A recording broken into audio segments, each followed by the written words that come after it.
Totally agree. Saturday night, waiting for it to come on.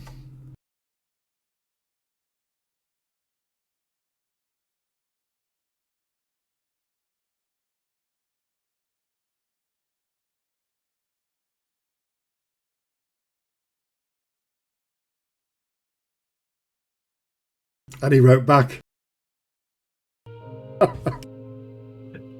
There must have been thousands of people that wrote to him, and I bet every single one of them's like, "Thank fuck they didn't select." Yeah. No, he was a very powerful, very influential, very, to Jet's point, very clever man. Very creepy man. And that kind of led us on to there's a whole swathe of people that you just have to wonder from that era whether they were also involved in similar things. Well, this is the thing, actually. If you watch the TV content from that era, a lot of it was a little bit, I don't know what the right word is. Creepy looking back at it. Yeah, creepy looking back at it, but yeah, it was quite chauvinistic, wasn't it? Yeah. No, what with Benny Hill? he definitely wasn't. No. No, Benny Hill was getting chased by women and murdered by naked roller skaters, I seem to remember at one point. But sounds glorious. That's the way I it does, yeah, it does. That's the way I want to go out too. Pardon, naked roller skaters? Mind you, I did watch Amelia Tyler, the narrator from Baldur's Gate 3. Oh, yeah. Described Torchwood as a horny TV program the other night. Yes, it is. Torchwood was awesome until I took it to those film episodes. And how everybody would fawn over John Barrymore. Yep. Barrymore. I liked it when Spike came in, James Masters. Yeah. I've not seen it. Not seen it yet. Was it do some kind of crossover from Buffy then? No, it was it's Doctor Who. Yeah. Oh, Torchwood. Yeah, I was thinking Deadwood. I was thinking a totally different thing. But it's like Doctor Who for adults. Yeah. All right, Mehdi. We can go live now while I mess around with cameras. I don't know why my computer... the internet's slow for me for some reason. Start. Turn the browser off. You don't need to be on that browser at the moment. This is entertainment enough. No playing games at the same time. Oh, wait, it's because I'm downloading Robocop. There you go. There we go. So, last session, you basically wrapped up the investigation into the death of the young Freud captain. I believe it was young Freud, wasn't he? Was it young Freud or Altdorf? Altdorf. I can remember. The captain was Altdorf, yes. The guy that got murdered was Altdorf. That's right. Yes. See, we do pay attention. I don't. You were very tired last week, though, to be fair, Guy. Oh shit, I didn't watch the last half an hour, however long you guys played. I just realised. We didn't play for much longer, actually. We finished we finished pretty quick after that. And that's what she said. Thank you, Mehdi. You broke me, Mehdi. You broke. That's what she said. Exactly. If only she said that. So, we started last session with the fight against a wizard, Carolus Entschlafen, who had imprisoned the wizard Sybil Haggadorn in a chest at the top of her tower. He had taken a lens from this great machine that had obviously at some point focused energy that had struck down the captain. With Carolus dying and the tower itself being destroyed, possibly in a great explosion that combined a few bombs with some warpstone, you kind of had not a lot to go on when you returned back to Lady Nash. But Kay is gutted that she's missed out on a quick penny. she is definitely gutted. You concluded the deal, concluded the business with her. You explained what you knew. She seemed satisfied with what you'd learned. She was most interested to make sure that it wasn't a young Freud plot to kill an Altdorf captain and therefore start yet another altercation within the city of Ubersreich. You got your pay, and that's kind of where we left it. So as a group, you return back to Ubersreich, and as you often do, sort of kind of go your own separate ways to go do your own things. And this kind of happens, for the next sort of seven or so days.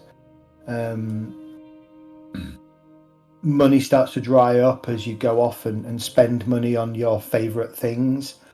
And you start to think about where's the next load of coin coming from. It's about this time, sort of, as I say, about 7 or 8 days later, that Rembrandt, you are with Elgast, actually. And you're kind of heading, as you always do, towards the end of the day, to your favourite pub, the Exploding Pig, to meet up with the rest of the group, to find out, if anybody's heard anything, Kay keeping her ears out in the, amongst the lower classes of the city, along with Volquin and Ella, trying to pick up if there's any business. You've got Lanwin trying to pick up business, see if there's anything to do based on his errands, etc. So it's about what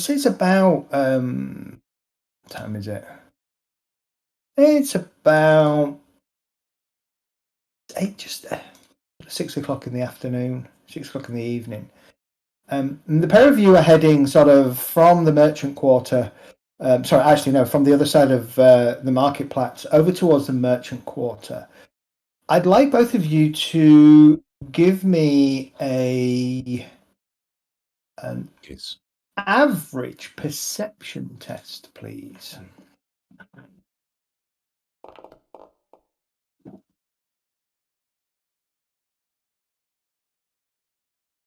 Nicely done. Bloody hell. Yeah, average plus 20, so it's not going to be difficult to fail there. Yeah, but it's up. Yeah. You just kind of passed out of one of the main sort of busy thoroughfares and kind of turned into one of the slightly quieter streets of Marketplatz.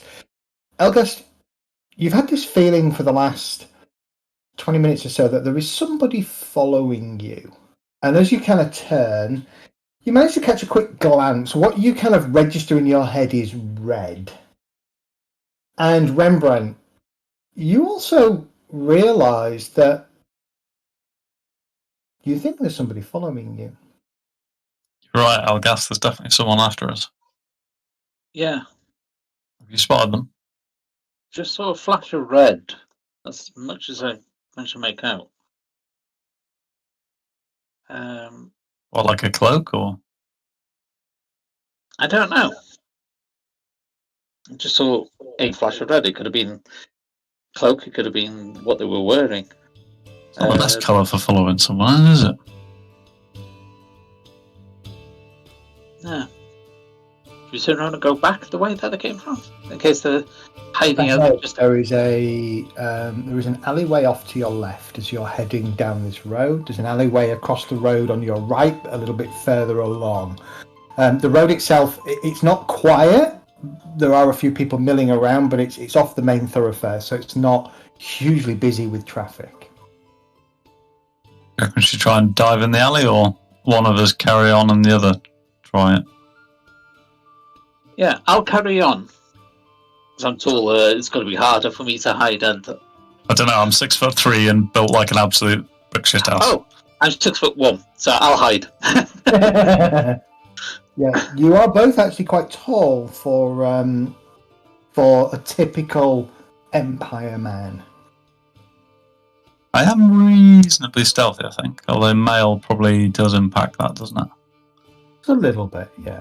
Yeah, I'm Okay. in mail as well. Just as You're well. I think you're at a -10 or something for stealth checks. Okay. It's up to you. Do you want to make a stealth check each? See if you can kind of slip by unnoticed? Yeah, How far back do you think he was, Elgast? Zed, any idea? Probably no more than about 20 yards, 25, 30 yards, maybe. So what's that? 25, 30 meters. So Okay. further way back. I'll carry on. And maybe not move really slowly, but slightly slower than we were walking before. If Elgast, do you want to dive in the alley? Give it a go. All right. Give me stealth check, Elgast, as you dart into the alley. I'm going to presume then, on that basis, that Rembrandt, you're not really trying to be too stealthy. No, I'm just trying to act cash. And that's God damn. definitely getting a reroll. Okay, you're definitely going to go for a reroll. I said sneak down the alley, Elgast, not start a musical.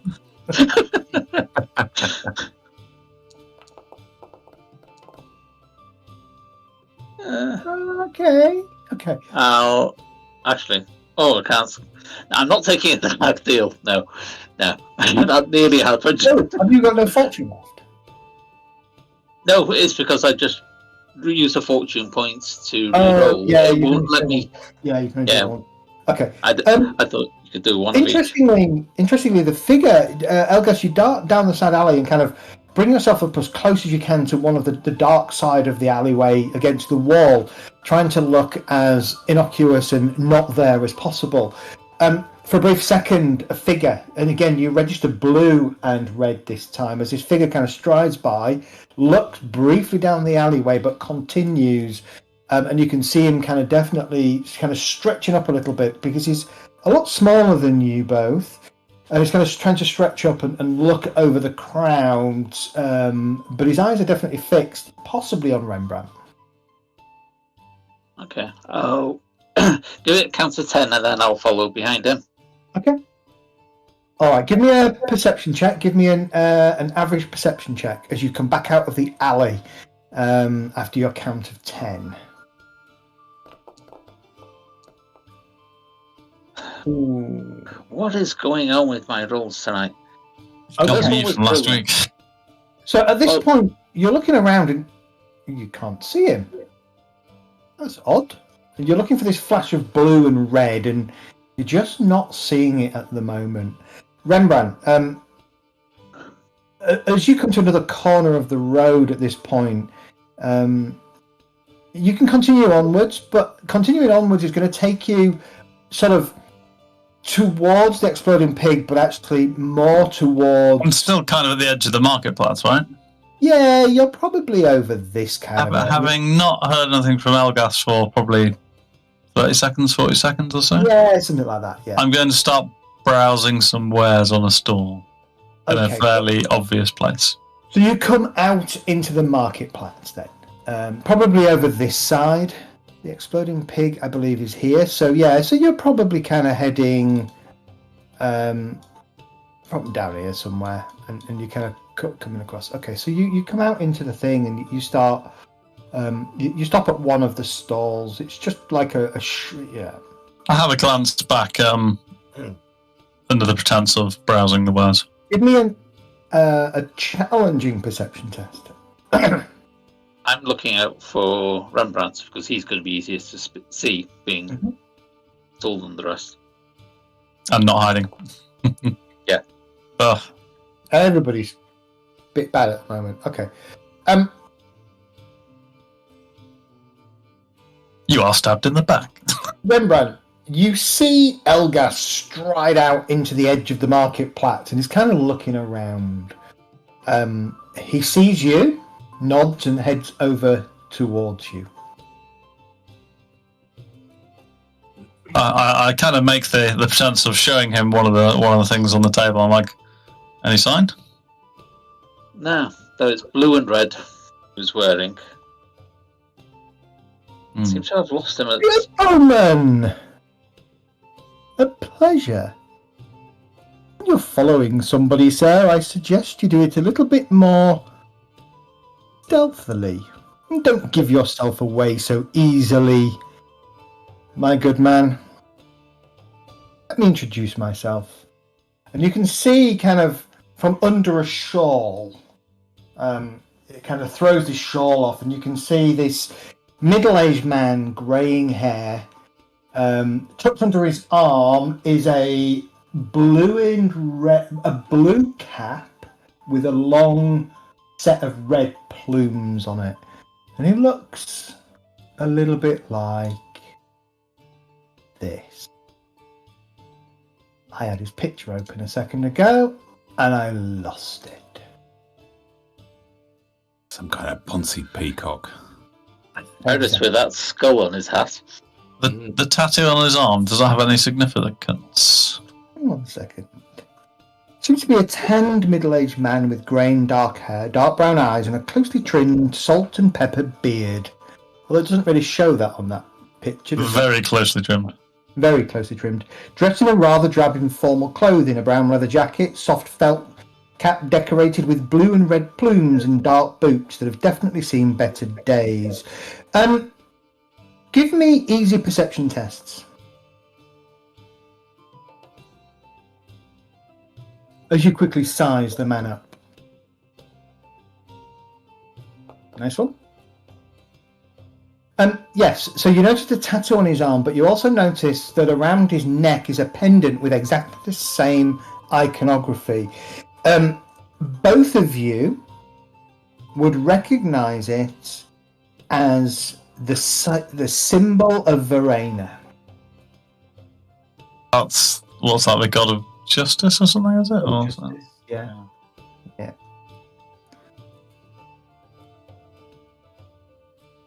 Well, pleasure.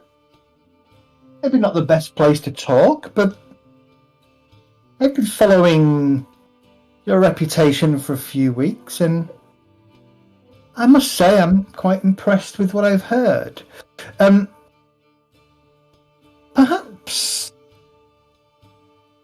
I could suggest a quick meet, which I think would be in your favour, at the Crown of Carolus.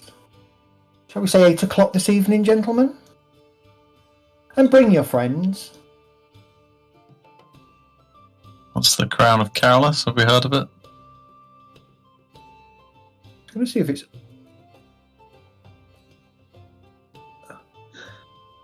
It is a tavern. Coincidence that it's the name of the wizard that we just killed. Yeah, no, the Crown of Carolus That's a good point.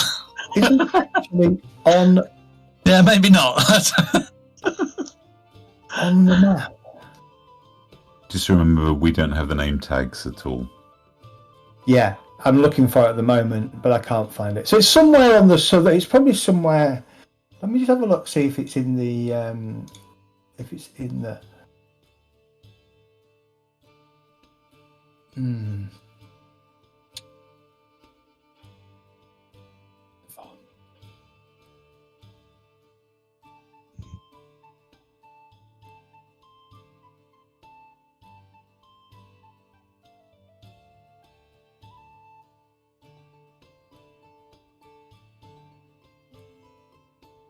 No, the Crown of Carolus is actually not marked on the map. It's a strange little tavern that is sat amongst the wharves and jetties of the southern Ubersreich docks.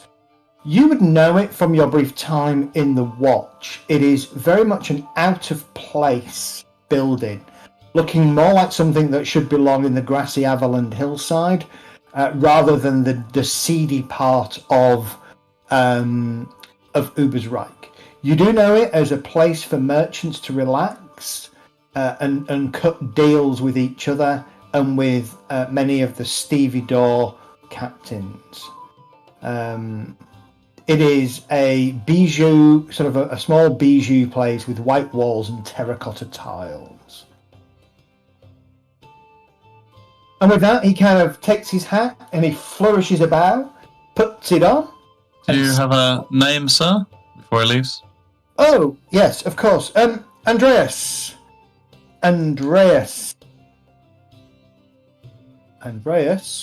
Wagenknecht. Bless you.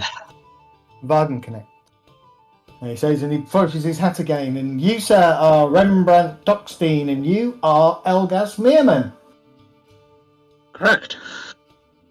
Well, if you're interested in a little bit of work that will take you on a small journey, then by all means join me at the Crown for a beer. And again, flourishes his hat, starts straight off. You notice that he's armed with a narrow-bladed sword and a pistol. And you watch as he kind of just weaves his way quite nimbly through the market and just seems to disappear almost. What a strange person. We've spoken to Weirda. About you, but the last week or two, I've been kicking my heels here. Yeah, he's walking around with a pistol, so he's got money. His boots were so different. It's worth listening to him. Aye, you young fried motherfucker. And with that, you can hear just over to your left, a bit of a skirmish breaks out. A load of tomatoes and apples go flying over. And as you glance over, you can see you're in danger of once again being involved in a marketplace brawl. Quickly move on to the not again, Elgas. I ain't doing this again. Yeah, let's get out of here. Let's head to the exploding pig.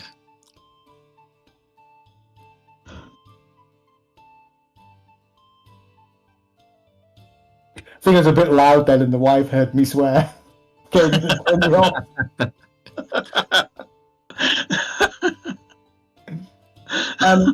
You can see that there's two groups of people have sort of squared up around a couple of fruit stalls and a cheese stall, and they're hurling insults at each other. It seems to be that one group are obviously Altdorf, the other group seem to be young Freud sympathisers, and they're just at it. And you can see it's starting with fruit, but there is a danger that knives, bits of wood, clubs, knuckle dusters are going to come out. Yeah. Not getting paid for this. Move on.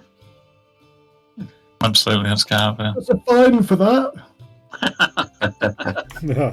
The last thing you hear as you kind of bolt across the marketplace and into the roads towards the exploding pig are the whistles of the watch and the sounds of elevated screaming, yelling, and cries of pain.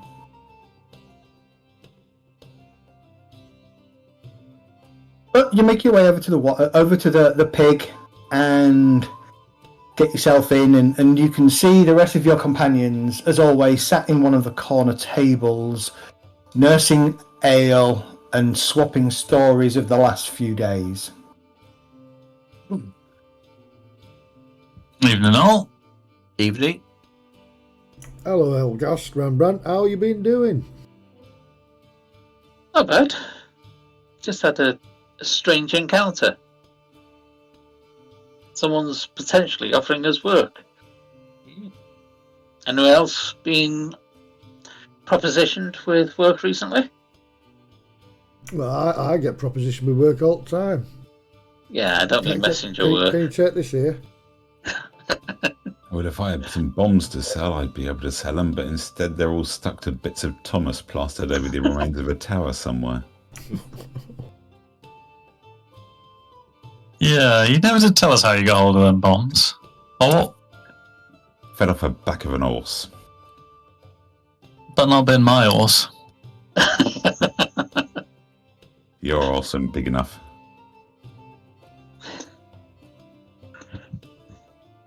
So they were found, or you were meant to do something with them?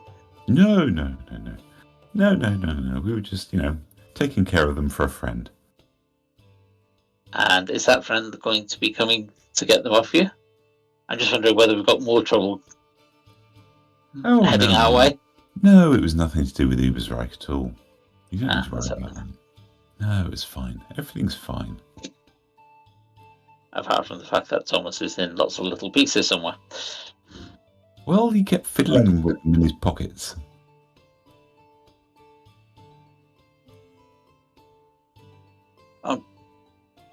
Anyone else being propositioned with work? Because we've got a meeting at 8 o'clock tonight, if not. Yeah, we can go. I mean, I've got nothing for myself.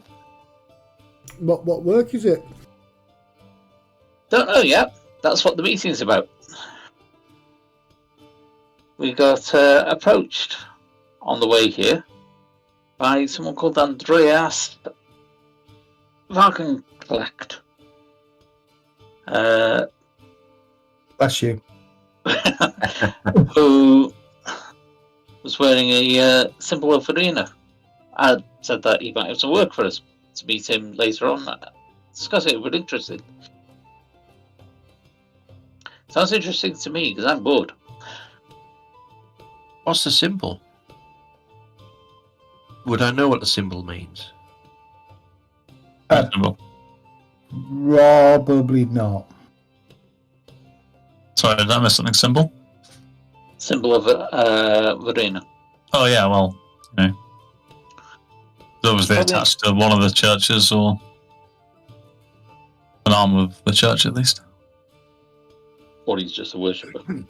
The fact he had a tattoo and a pendant kind of goes beyond that. Hmm. Yep. A disciple or something, or a... Do they have their Now own... Gas made a fair point. He's obviously, at some point at least, had a bit of coin about him, or certainly some support. He was walking with a pistol on his hip. I might have a look at one of them myself sometime. A pistol. He must be quite high up in what he does then. Could be handy in a close scrap. Aye, but Liberate one. I heard they're quite dangerous. I think I want to learn how to use the thing before I actually get one, just in case I shoot myself.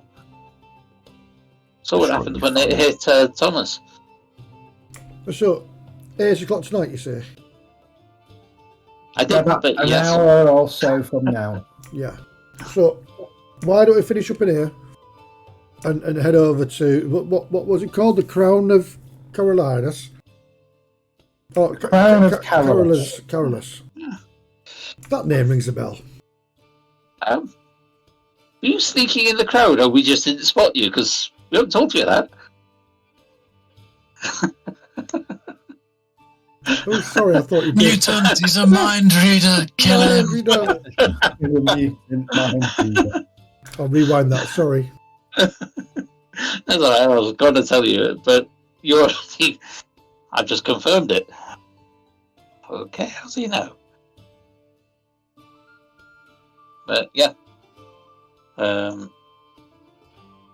no idea what it's about, but So is he coming here then? no, we're going to him over on the South Docks. Okay. So, well, Not we're many meeting places on South Docks. What's this place called? Tavern called the Crown of Carolus.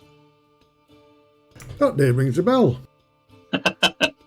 Yes, same name as that wizard, which is a little bit disconcerting, but purely coincidence, I'm sure.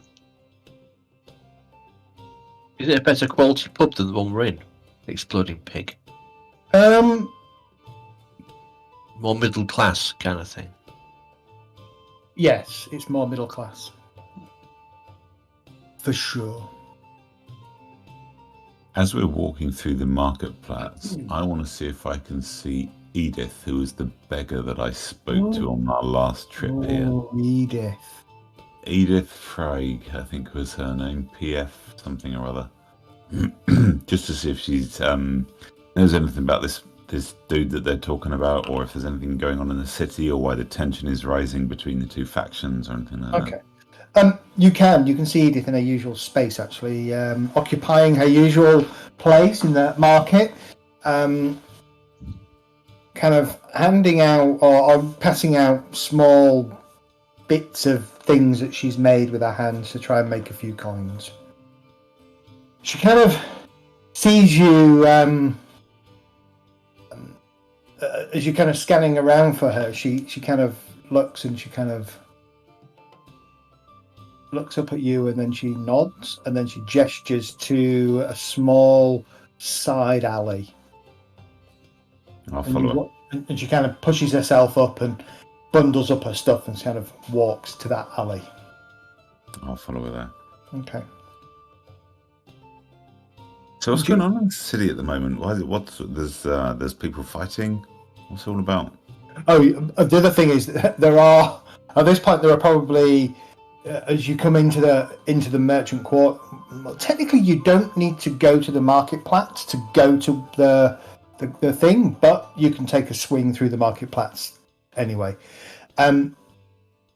You'll notice that there are a number of people with black eyes and kind of limping, and several people kind of sat nursing wounds and bruises. There is a very strong city watch presence as well in and around the Platts. She kind of, well, dearie, them young Freuds are stirring trouble again, having a go at anybody who they think is an Altdorf sympathiser. Why? I've even heard that you were an Altdorf sympathiser.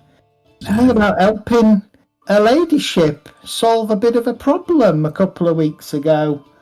Oh, I'd watch it if I was you and your friends. You're marked by the young Freuds, you are. All right. How do you know that? Who's been talking about us? Oh, a few people here and there, dearie. I hear the gossip as I sit and mind my own business. Why is everybody fighting in the town at the moment, though?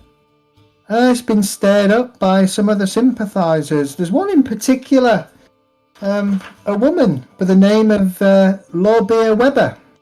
Well, hang on, say that again. Sorry, you broke up. Lorbeer Weber.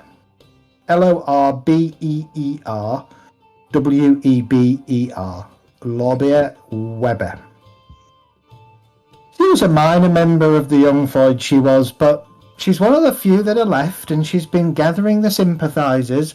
They've been mobbing anybody who claims to be an Altdorf lover, or even if they think they're an Altdorf lover or supporter or sympathiser. They get them when they can, and they beat them up, they do. To what end? What are they trying to get at this? Get them to turn on the Empire. Get them to support the Young Freuds. Get the Young Freuds back in power and get rid of her ladyship. That's what their plan is. Looking at the armies down south, I'm not sure there's a lot of chance of that. Over the last week or so, there's not been a lot of noise from down south. The rumours that you will have heard, Rembrandt, from your nightly circles is very much of a stalemate. Neither side wanting to give or concede anything to the other side, but neither does either side want an all-out war. So do you think that if everybody's in stalemate, they're trying to find another way to get the ladyship? I think if they were to... If you're asking me, dearie, I think... I think Lorbeer and some of her cronies, they're trying to upset the balance, turn the folk against the Empire, as it were, and get the young Freuds back into power here, right under her ladyship's nose while she's out playing soldiers. Do you think she's succeeding? Well, tensions have got a bit more frictious over the past few weeks, that's for sure. Might be a wise gamble. I've even heard rumours that it's got as far as the coaches that run between here and Altdorf being tampered with, but I don't know about that. I don't really leave my my little space over there. Oi, get out of my space! And she kind of shoves past you and starts storming back off towards the marketplace. And as you come back out, you see her. She's got another beggar by the ear, and she's dragging him out of where she was sat. I'll flicker a silver shilling as we walk on off. And And as always, she snatches it, slides it inside her many layered coat, and gives you a sly nod. Oh, I don't think we learned a lot there, Rembrandt. But we know why would they be messing with the coaches? Maybe they heard there's warpstone or bombs being smuggled.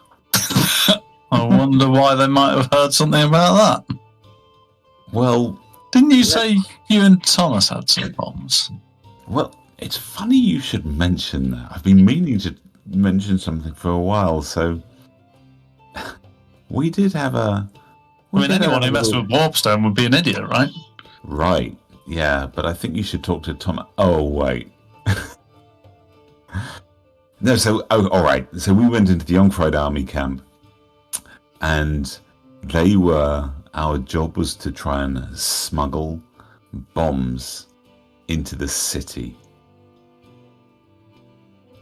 Now, and you thought that was good for a few crowns, right? No, but we thought selling it to somebody who might find a better use for it was a fantastic idea. That is until we had to start picking Thomas off the ceiling. So there's dangerous things, bombs, but I could think of a uses too for them. Yeah, well, speak to Thomas about... Oh, hang on. So clearly there is fuck, what's the word? A contact or someone you're meant to be selling it to.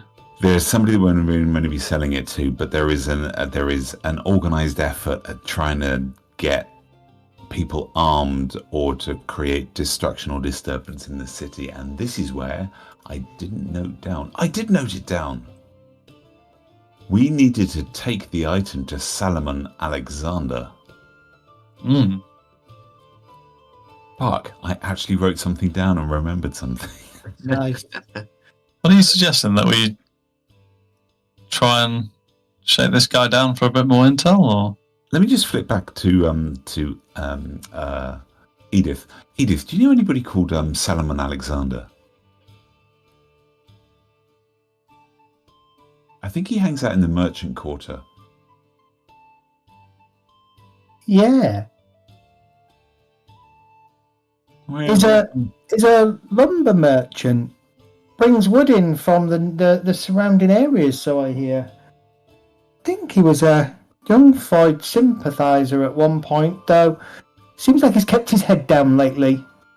Oh, there's a fucking coincidence.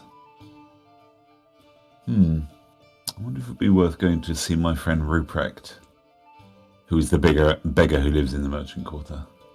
Hunchback and blind. I'm taking notes. I prefer speaking to Edith because I prefer it when Zed has to do her voice. I know, it's going to change every single time because I'm never going to remember. I need to do what Mercer does and just write like 3 things about them down to remind me of what their voice could sound like. Yeah, but the dude's a fucking magician, so... He is, he's awesome at it, and it's hard. No, dearie, I think he's a Jungfried sympathiser, but keeps his head to himself, and I haven't heard any rumblings from him. Not that I go over that far in the merchant quarters, you understand. This is my patch. Good place for information here. All right, thanks, Edith. And I'll turn back to the rest of the group. What do you think we should do? At that point, she'll yell, "Oi, you're in my space," and rush off past you. She'll catch the silver as you flick it, stick it in her pouch, ear, grab him, throw him to the floor, and plonk herself down with an indignant look on her face. This is where you find out she's actually an Empire spy who's gone through 16 tiers of various jobs, and she's actually really hard. What do you think we should do, folks? Should we go straight to the tavern, or should we take? Well, the appointment's at 8 o'clock. So, Time now, is it? what time is it now? It's just after 7. It's about 1 minute past 7. Probably not going to have time. I mean, we For could probably both, take. no. No, we could take a stroll through to go and see if Ruprecht's around. If not, just go straight to the tavern. But we won't be able to do anything about it now. No, well, I don't think we should be going to do anything about it tonight anyway, because if we've got this meeting, we'll go to the meeting. But why don't you go see Rupert anyway? All right, Zed, have I got time to go and see Ruprecht? Way to the tavern, or is it the walk too far? I can't remember how far. You're the one, isn't he? That's more in the merchant quarters. Yeah, that's right. You can go see him. That's not a problem. All right, I'll take a quick stroll around and see if I can see him. I'm specifically trying to find out any more information about Solomon Alexander. Solomon, okay. Let's have a look. First and foremost, is Rupert there?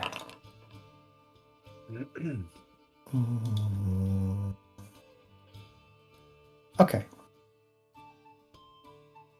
You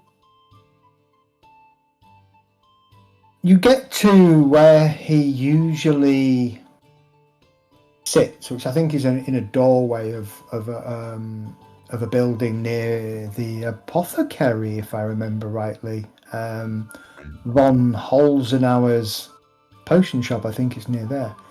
There is an individual there, and as you kind of go over and kind of go to sort of greet, you realise it's not Rupert.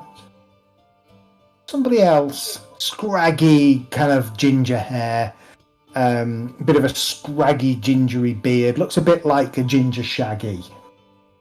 Oi. What? I wasn't being rude. I just got that, sorry. I'm not that skinny. I was expecting to find Ruprecht here. What's happened to him? Rupert, who are you? Oh, Friend Ruprecht.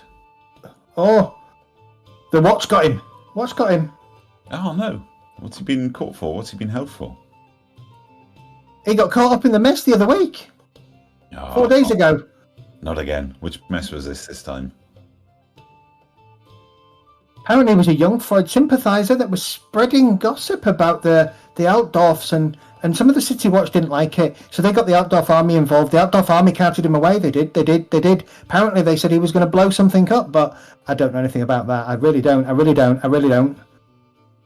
Why would Ruprecht want to blow anything up? It doesn't seem like he can't even see anything. Dude's blind. He was, wasn't he? He was hunchback blind. He's more I like don't know. That's what the Altdorf said. That's what the soldiers said. They said he was going to blow things up. He was blind as well, and they still carted him off. They dragged him through the streets. They paraded him. They did, despite his hunchback. Oh, they were nasty. They were horrible people. I'm sorry, I never thought to ask. Who are you? What's your name? Carlos von Holstein is my name. I've got to write all this down, you know. I was just thinking, how are you spelling it? I've spelled it one way. I'm sure you spelled it a different way. Let's see. Von Hol, S-T-I-E-M, Holstein. Oh, Holstein. Holstein. Okay. Yes. Carlos is my. Who are you? Haven't seen you here before. Hello, I'm Kay.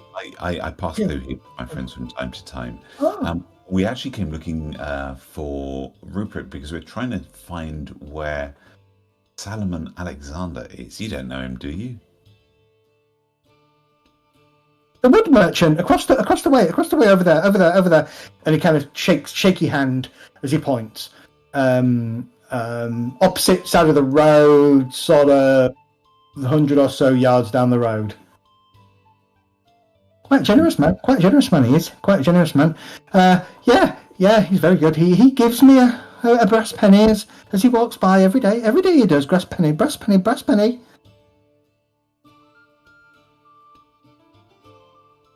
Have you seen him recently? This afternoon he came by with a big wagon full of wood. Woody did. Wood. Yes. 2 horses, brown and white horse, very majestic, stand very tall, taller than your friend there. Really? He's as tall as that? It's bigger than a horse. Oh, no, that's the size of the horse. Not him. He's a small man. Ah. Weasley man. You wouldn't trust him to look at him, but he's a nice man. He gives me a brass penny whenever he walks by. A brass penny, he does. A brass penny. Dave, is your child going to vomit on you in a minute?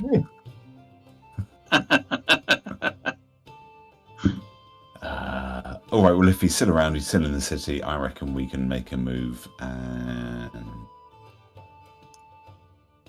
This is my gym membership. yeah, okay, let's move to a tavern, and I'll flick another coin, another, what is it, a shilling, to whatever the fuck that dude's name was, Kalos. Kalos. He takes a penny and he kind of stuffs it in his inside his little sort of half-fingerless glove. Thank you, Kay. Maybe I'll see you again, Kay. Yes, see you again. Yeah, you'll see me again, and if you see anything, if you see Alexander do anything strange, you let me know next time we see each other. Yes. Strange like what? Oh, acting unusually. Okay. I can do that. I can definitely do that. Yes. I can do that. Acting unusual. Yes. Okay. I'm going to meet that dude as often as I can, just so you have to do the voice. Crazy repeats things. Ginger Shaggy. That's what I've written down on my notebook. Ginger Shaggy could mean multiple things. It could mean many multiple things. All right. You make your way gradually back to, or over to the Crown of Carolus. As I say, it seems very much like a building out of place. You do remember walking past it at least once or twice when you was part of the watch. Clean, white-walled, terracotta-tiled, small place. Going inside, you can see... no more than sort of 8 or so tables. People in here are definitely more middle class, certainly silver status rather than brass. Maybe 1 or 2 gold status, kind of sat in corners, engaged in conversation with clearly what look like merchants or other businessmen. The place appears clean, well presented. The tables definitely attended to on a regular basis. As you find yourself a table, it's not sticky like some of the other places that you've been to. It's pleasant. A rather pleasant, well-dressed man actually comes over to you. Small gold earring in one ear, very trimmed hair, clean shaven. Good evening, ladies and gentlemen. Welcome to the Crown of Carolus. May I get you this evening? And what brings you to our fine establishment? I don't believe I've seen you here before. No, we're here to meet somebody by the name of Andreas. Do you know of him? Andreas. Middle-aged man, greyish hair, has a penchant for blue and red feathers and plume in his... That's the person. Looks like a Andreas, yes. I should be here in, let's see, the next 10 or so minutes. You're waiting for him, you say? Yes. That's excellent. Can I get you anything to refresh your palate whilst you're waiting? Yes, a round of ales, if you don't mind. Oh, absolutely. Absolutely. Give me a few moments and I'll bring it over. Thank you. The table you sat on, Again, what is there? 1, 2, 3, 4, 5. There's 6 of you now. Yeah. Mm-hmm. You basically have to pull 2 tables together and kind of sit loosely around these 2 tables, and attracts a bit of attention, but nobody really says anything. You're a largest group. You're not the only group in here that has done that. The ales arrive. It is cool and not watered down piss like you've had in other places. It's rather good quality ale. Thought it might be. Is it a nice head on the top? There is a good head, yes. Definitely Frothy. a frothy beverage. So the lower status in the party, are they getting funny looks from They anyone or are. others? Well, certainly the more criminal elements of the group are dressed slightly out of accord with the others, and there is a conversation going on between the serving staff that's just served you and the barkeep, and you can see the serving man is kind of gesturing and pointing and talking quite animatedly, and the barkeep doesn't seem overly happy at this point that you're here. Right, okay. I bought some new clothes when I went shopping. Dude. And are you wearing those new clothes? Well, not yet, because I haven't bought them yet. Okay. I'm in the process of buying them. I thought you said you bought them. Sure. Yeah. Well, Funnily enough, we've got 3 of us. That I think we've got 3 silver and 3 brass in the party, so we're an even split at the moment. 10 minutes passes, just after 8 o'clock. It's probably, by now, it is probably sort of getting on for 5 past 8. And Rembrandt and Elgast, you see Andreas come in. He kind of comes in, takes a look around. I'll wave him over. Well, literally, he sees you as you wave, and he takes his hat off, and he sweeps his hat, tucks it under his arm, and he comes over. Guido, my man, more ale for the table, please, and thank you for allowing my guests, despite their appearance, of course, to be patronize. That's not the word I want. Nope. That's definitely not the word. To be welcome patrons of your fine establishment, you and your husband.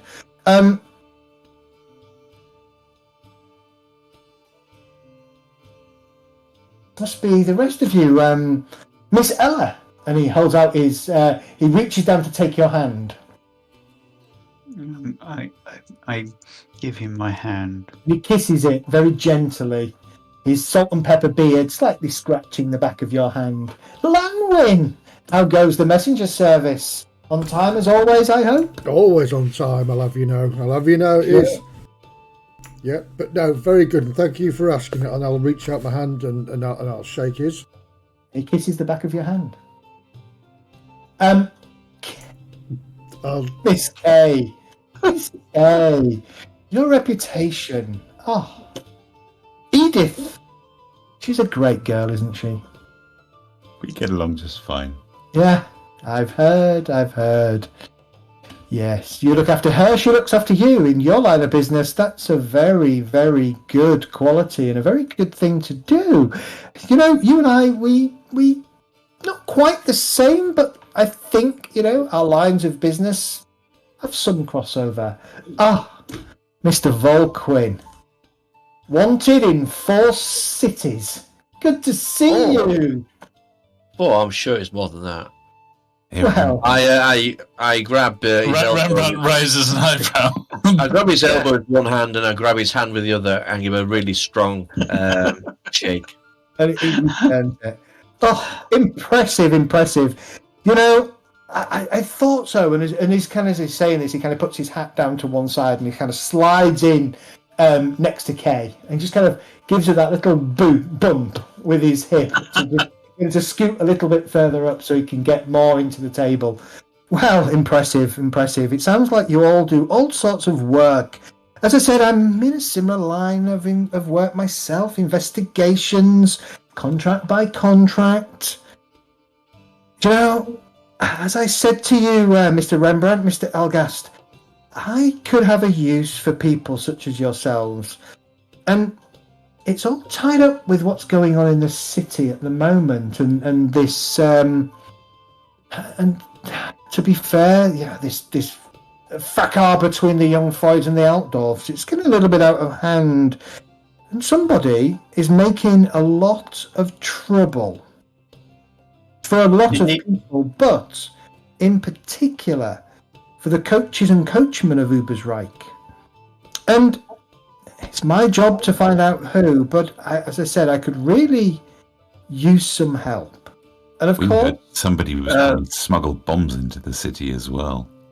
yes. Ella would say, do you need some heads banging together? Ever the impetuous one, Miss Ella. Ever the impetuous one. I do like it. Maybe, but I don't know. And that's the problem.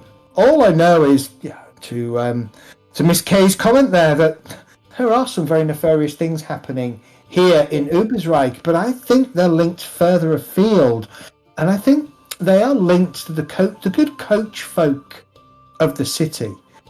And knowing the kind of people that you are, just like myself, if you're interested, there would definitely be some coin in it for each of you.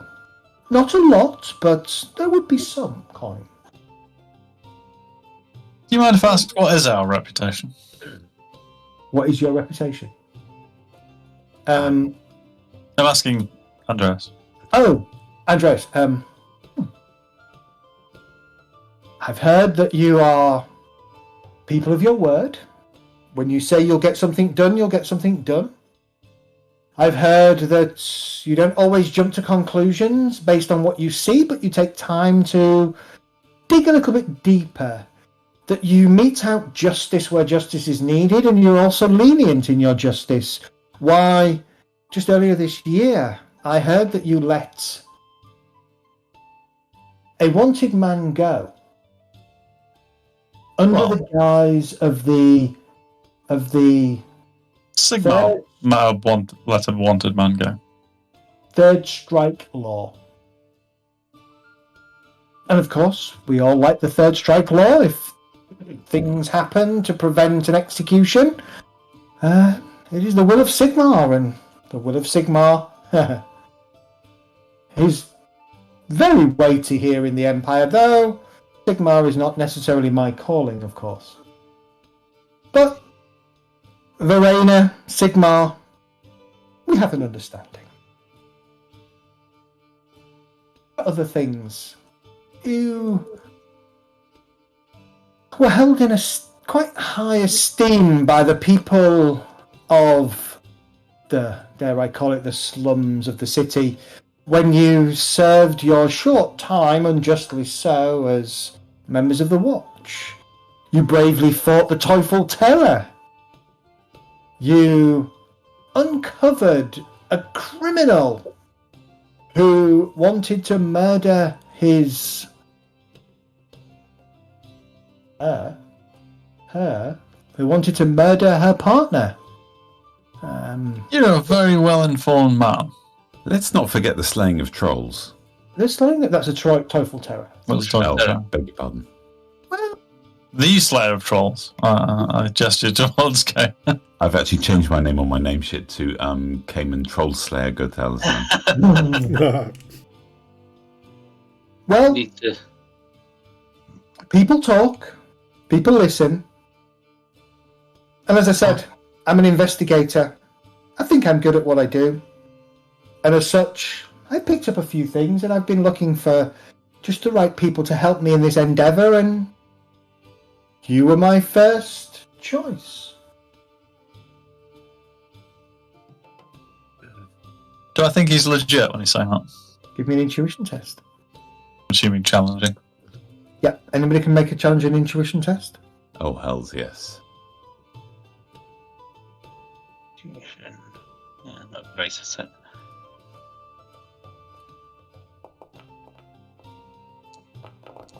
Oh, that K. Bloody Totally fucked that one.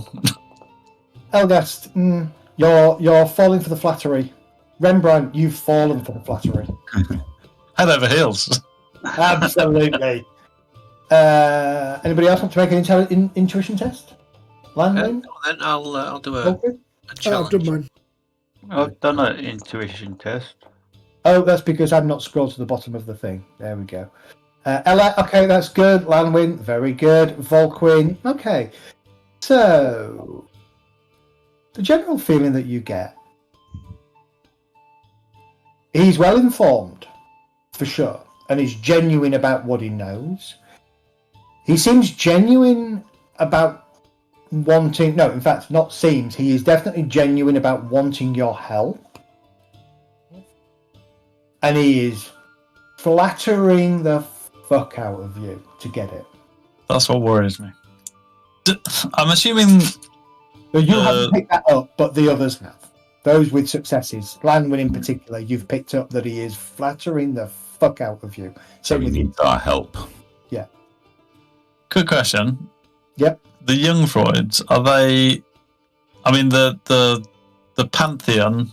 I don't know all that much about the Warhammer stuff. I know quite a bit because obviously I played back in the day and stuff. But are the Jungfreuds, against any of the gods, with any of the gods, or is it just, purely a political viewpoint? Purely a political manoeuvring. Okay. Let's see if I can.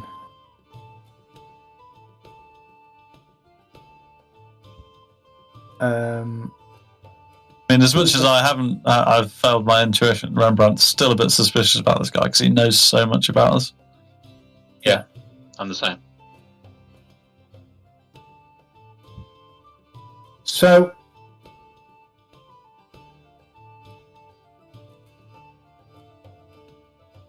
there was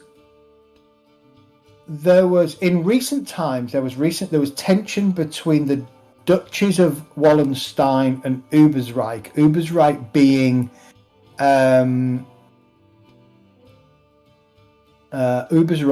being the duchy that was controlled by the Jungfreuds.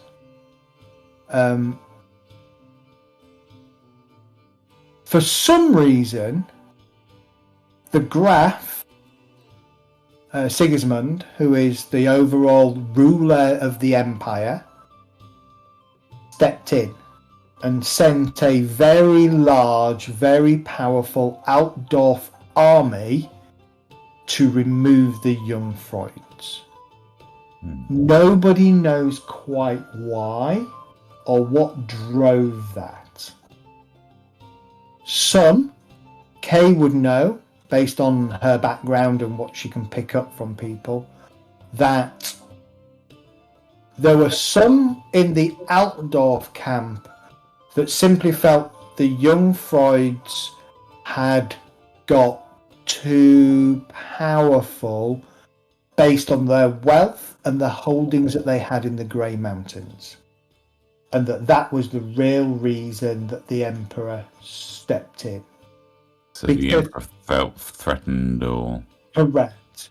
Because the bickering between the Wallensteins and Jungfreuds is replicated among duchies all over the empire.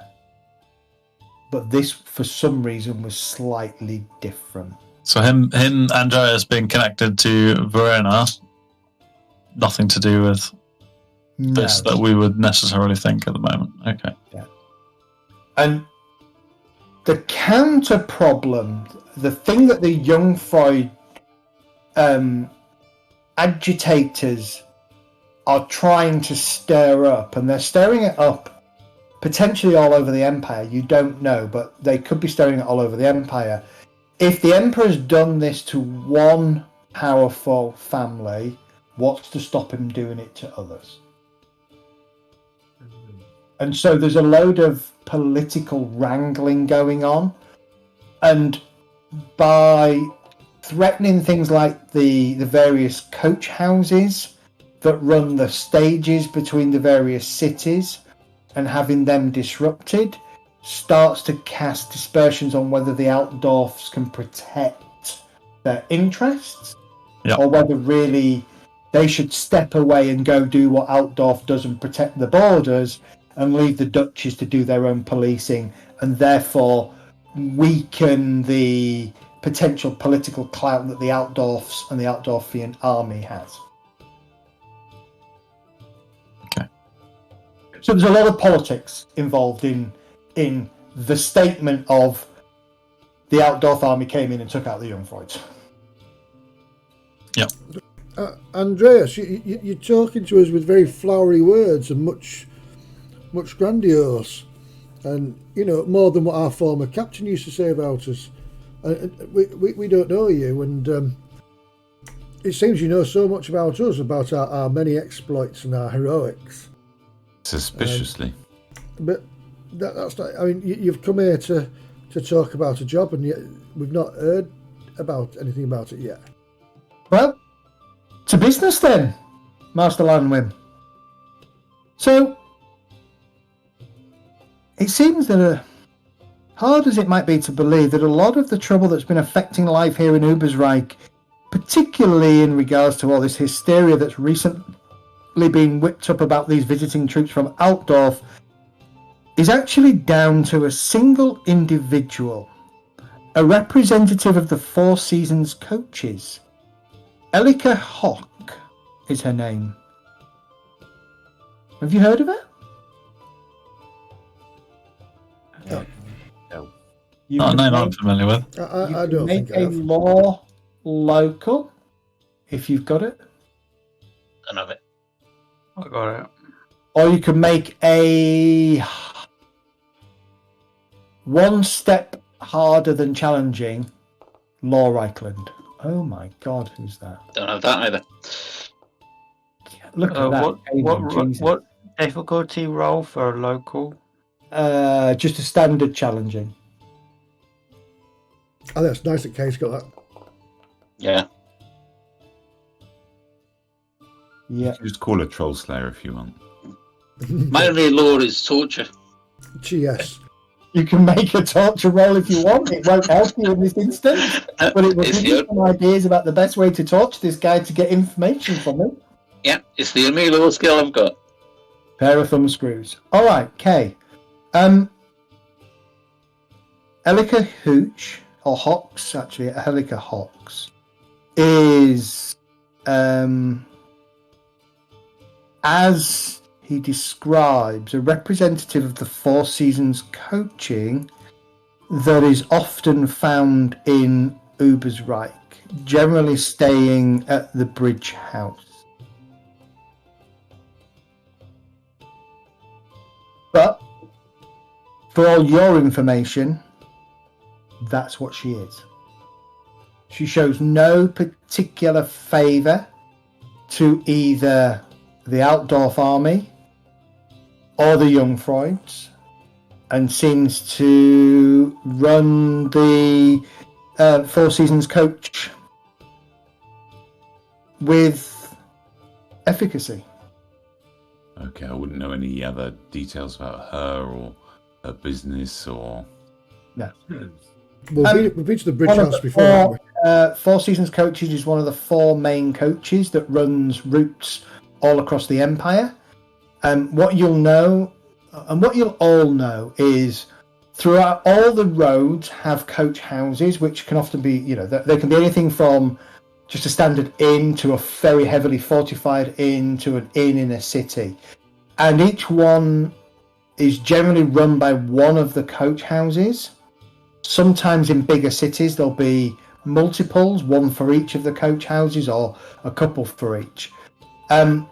All coaches for all companies are welcome, but if you arrive as a Four Seasons coachman at one for one of the other, I can't remember the others off the top of my head, at one of the others, you will expect to pay a lot of money for your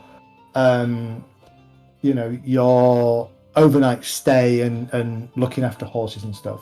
Whereas if a Four Seasons coach turns up at a Four Seasons roadhouse, it's free. So, And there is rivalry between them. Who can get there quickest? Who can undercut the other, etc., etc. Cannonball Express, for instance, is another one. Only has Frau Hock's been making life difficult for Altdorfers, but she's been has masterminded a dreadful crime.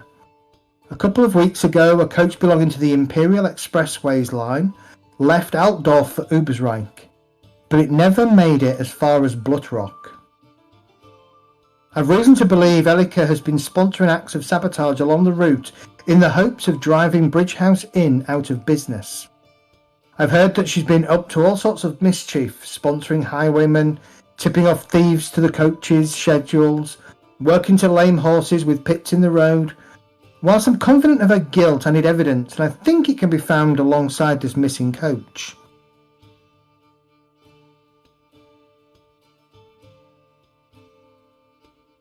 Here's where you come in.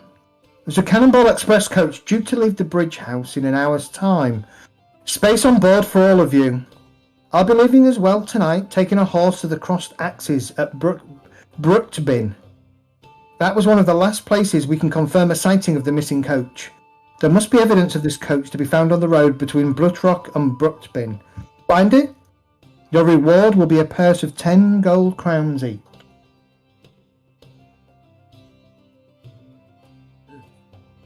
I'm sorry, 15 gold crowns each, did you say? Not sure I heard that correctly. It's kind of noisy in here. My dear. 10 gold crowns each. Seemed more like you said 12 to me.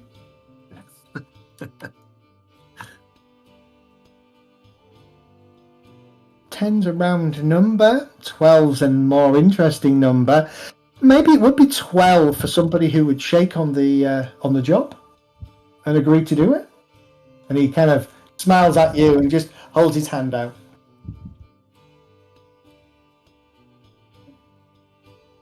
What do you reckon, folks? Win? Yeah, I think so. Rembrandt's giving you a nod.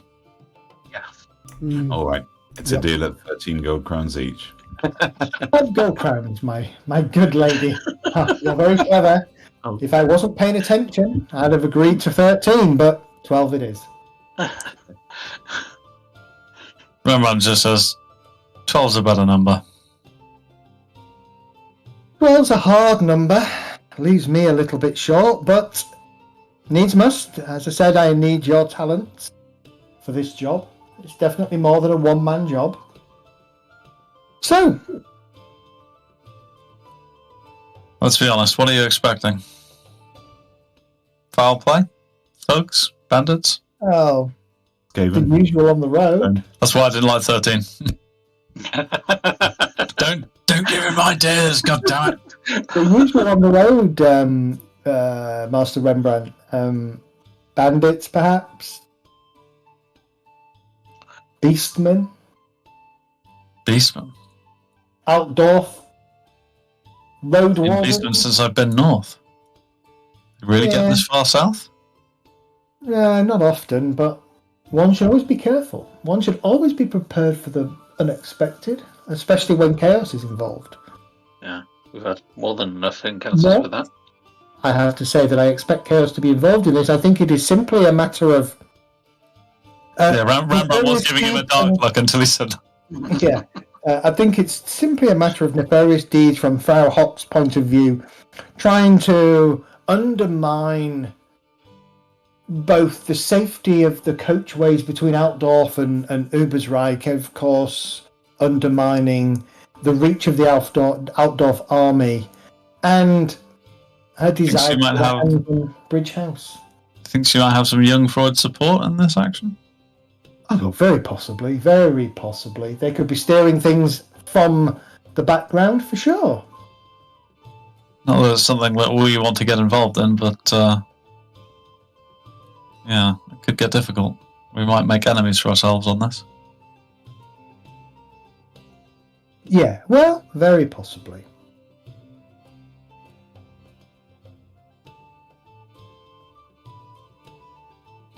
Well, sounded like we had a deal regardless, so I'm not one to move back on my word. Yep, and it's going to be worth those 13 gold crowns. So You drive a hard bargain. Give me a haggle test. Okay. Come on, Kay. You can do average this. or challenging or Just a Challenge- straight up challenging haggle test, please. It's technically. oh, Nice. oh, hang on, I'm going to add one. It's not terrible. It's a pretty good roll. Yeah, I know. Let's just do that anyway. Nice. You keep trying, don't you, Miss K? Tell you what I'll do. I'll pass word to the coachman, Jan, his name. He'll have a small stipend for you. We'll call it 5 gold for you to spend on the road, and then 12 gold each on job done. That Not quite seems your a bit- 13 gold, but not far off, he says. We'll take it. Excellent. Well, I need to go get myself ready. As I said, the Cannonball Express, Jan, we'll be expecting you in an hour. I took it upon myself, knowing you as I thought I did, and I'm glad I was not wrong, to already secure passage. So, yes, you'll be leaving quickly. Do we know where it is? Oh, at the Bridge House. At the Bridge House, yeah. Did say. Yeah, where's the bridge house? We've been there before. Ah, Yeah. right, okay. Here. Ah, right, okay.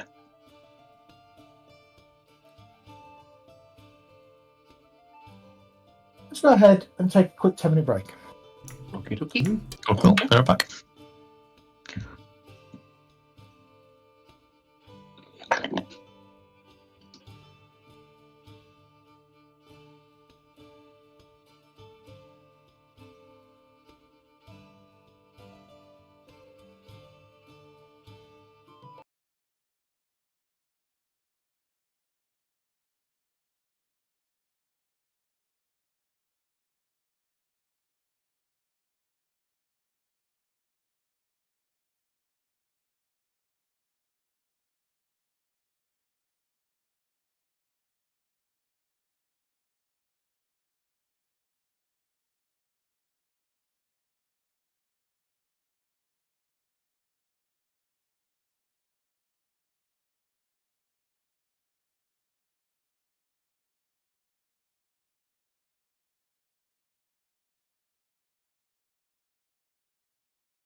I'm still trying to figure out more about the Yeah, I think it could be an endeavour. I'll have a double read and I'll have a think over the next week and give you some thoughts.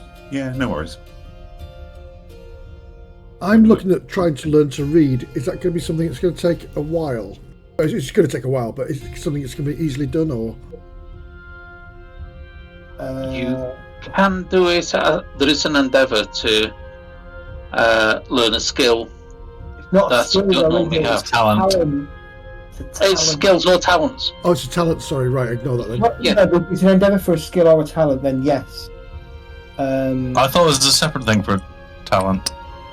Could be. I'll have to have a look. Yeah, I think it is a different thing, but I've been saying that I was teaching whoever I wanted to as we've been going along, so that I have been teaching them in-game, so to speak, between adventures. It's not a major For the thing. listening. There is something about choosing a talent that's not your career. I remember seeing it. Normally, you just normally pay 200 XP, but I prefer the idea of an in-game justification for it. To be fair, Yeah, totally agree. it's not mandatory, and if it gets in the way of you doing something, it's fine. But yeah, Does that mean I can learn a weapon skill? Yeah. That's certainly part of the endeavour start, yeah. yeah, it's training.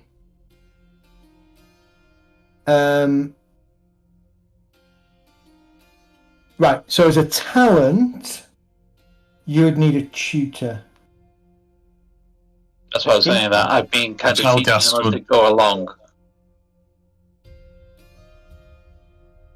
Normally it'd be a fee associated as well, but I guess if Hellgast's willing to... Yeah. It's just something to make it easier for. What are you teaching me, mother?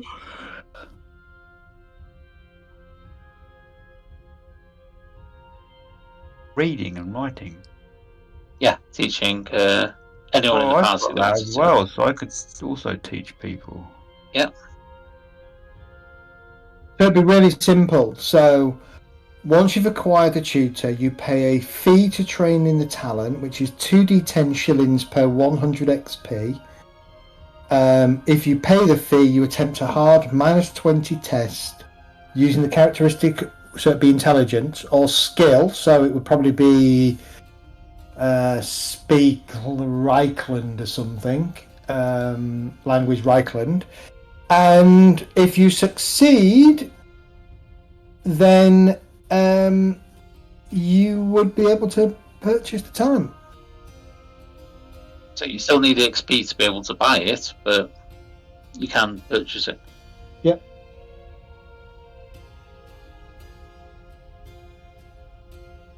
And because it's outside of your career, you would pay double, so it'd be 200 XP, right? Yeah.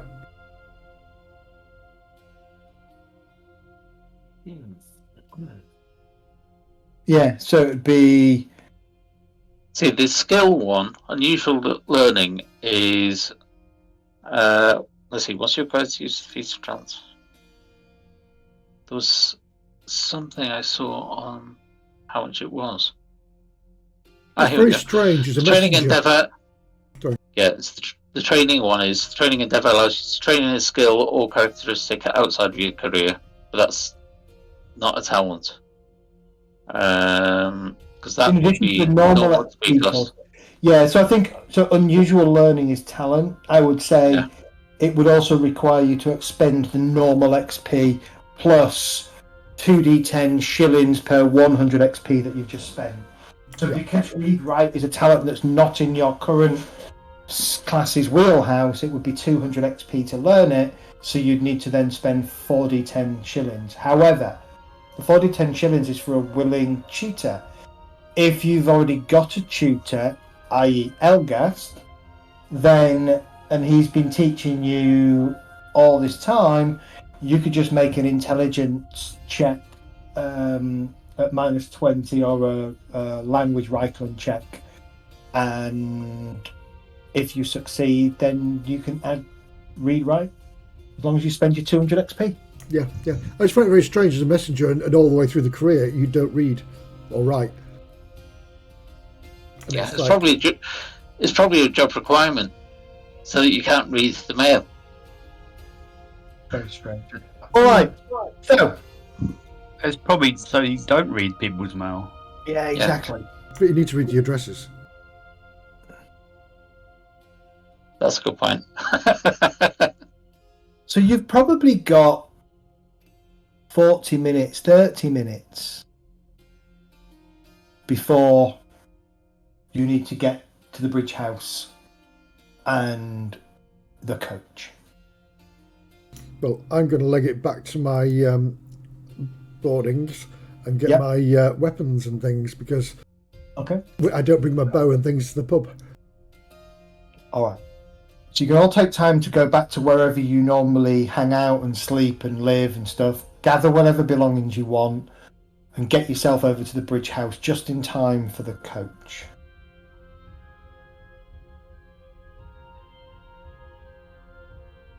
Arriving. Rembrandt's not there, is he? Doesn't look like it. Okay, I'll ask him his question in a minute. The rest of you, though, arriving at the Bridge House Inn, you can see the Cannonball Express coach sat outside waiting for you. A middle-aged wastelander, thick accent, thick and unruly silver hair, broad, friendly, weather-beaten face, long and crooked nose, wide brown eyes, slightly offset from one another. Sits atop the coach, chewing on straw stalk or something, and just waiting for you. Good. Andreas party? That's right. Still waiting on one more arriving, but should be here momentarily. Well, all aboard. I can take 5 of you in the back and 1 on the roof. I've heard that. That's what she said.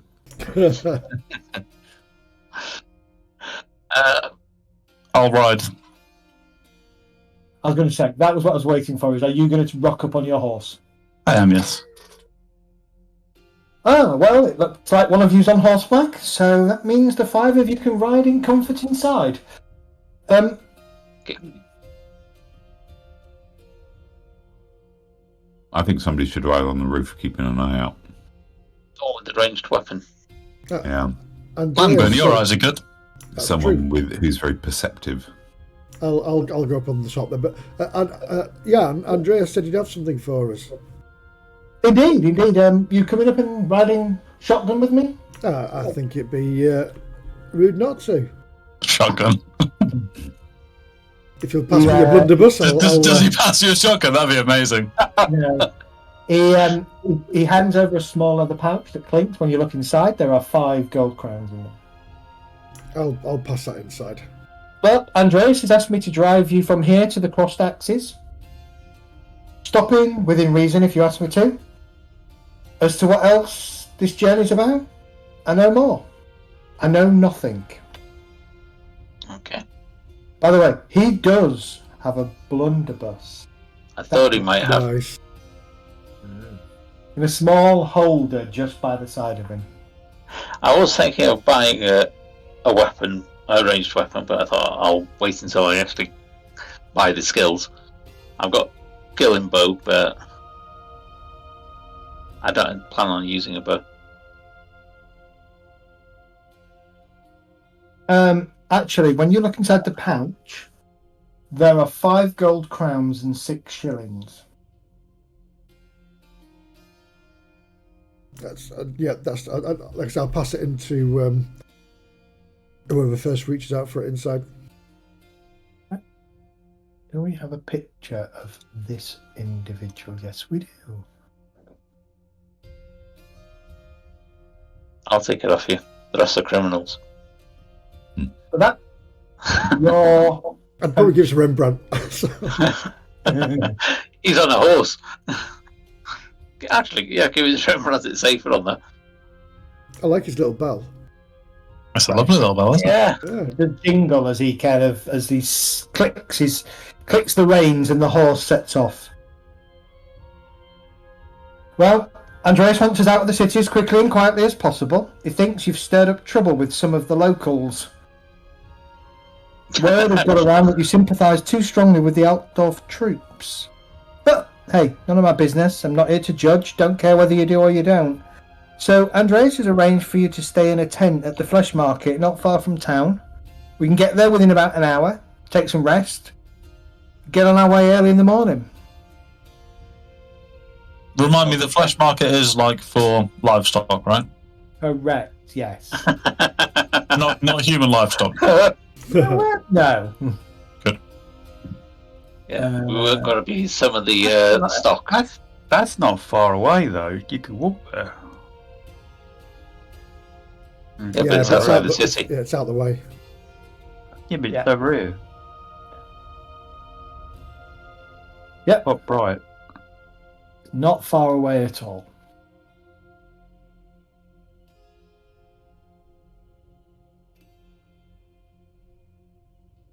All right.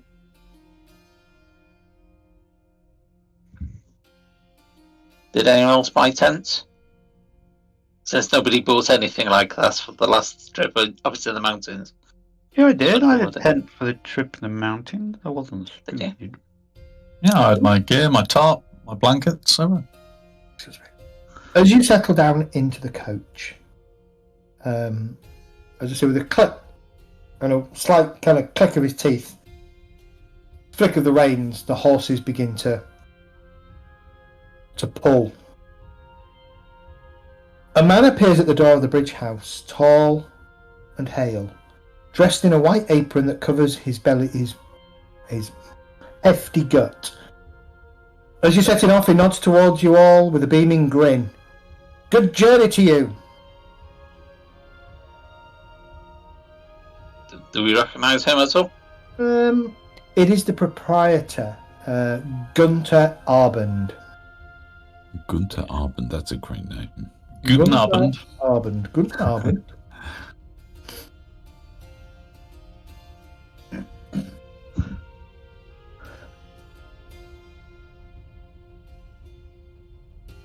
Jan drives at a stately pace, not too fast, not too slow, but equally not in a rush. Out through the artisans' quarters. Out City Gate. And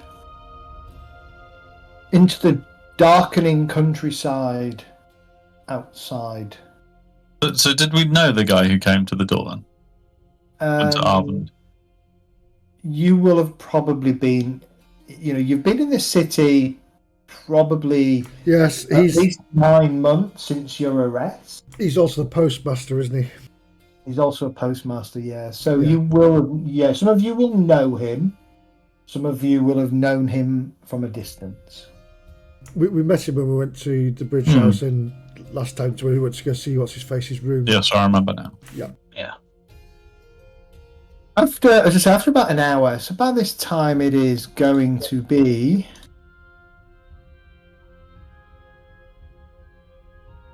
about 10 o'clock at night. You arrive at the flesh market, a series of buildings, pens, tents, dotted around a very large area to the northeast of Ubersreich.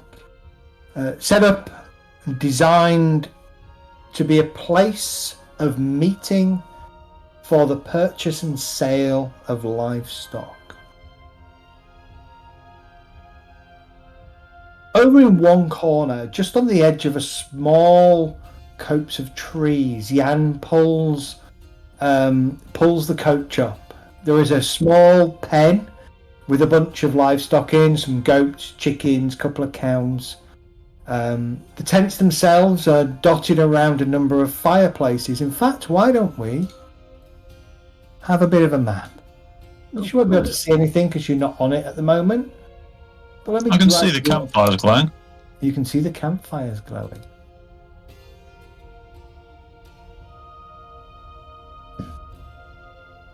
Reason number one not to have a map is because it means combat.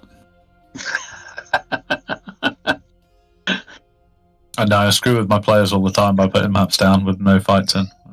That's just Yeah, mean. I don't know. Yeah. Psychological warfare. A lot of you are still showing as being engaged. Yeah, I am. If you have the engaged icon on you, if you go to your effects and just click the engaged thing off, which is the one at the very far right of your character sheet.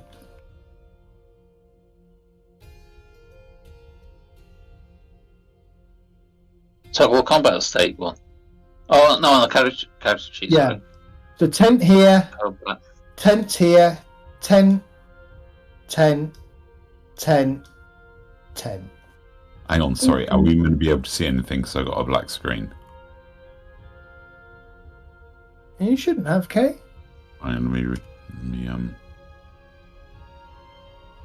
Anybody not see anything? I can see I it. can't. There's tents. I can't get inside my tent. No, you can't get in the tent, unfortunately. I've Yeah. not been that sophisticated with the map. Yeah, Okay, the tents got are it. black for the insides, but I can see everything else. I can see the horses and the pens. Yeah, the tents are the black dots that you can't see around. That's kind of deliberate. Yeah, you can target each other and hit each other if you want. I don't care. But just put yourself around a campfire or whatever to... the campfires have barrels of water. There's a couple of barrels of ale dotted around. There's food. It's pretty well... kind of catered for. And as Jan will tell you that Ella's on her own over there. Yeah, she often wanders off, Jan. Jan will basically tell you that everything's been paid for by the company, meaning the Cannonball Express.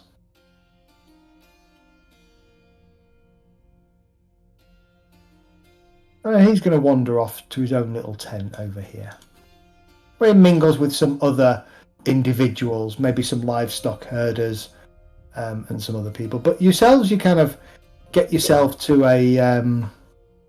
Ella kind of goes and dunks her face in the trough, obviously needing a bit of a bath.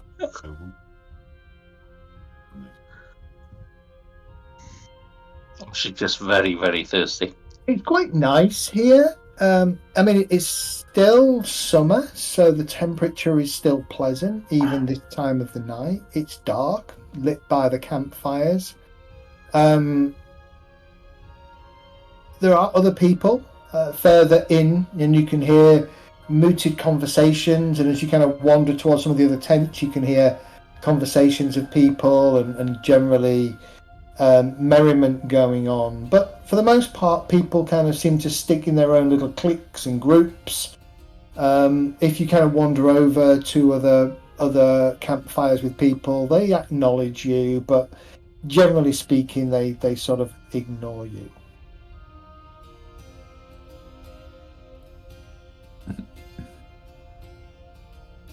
I guess Kay would jump around between campfires, trying to see if she can pick up any news or gossip or info or stuff that's going on. Give me a challenging gossip test.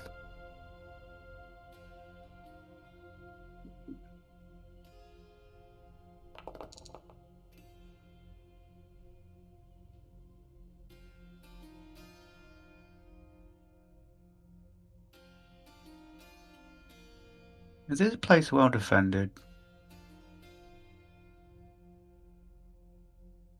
Not particularly. Because It's you're not not walled. supposed. You shouldn't be out at night in. I just haven't been bothered to put loads of other people on, but if you assume that there will be clusters of people at all the other campfires.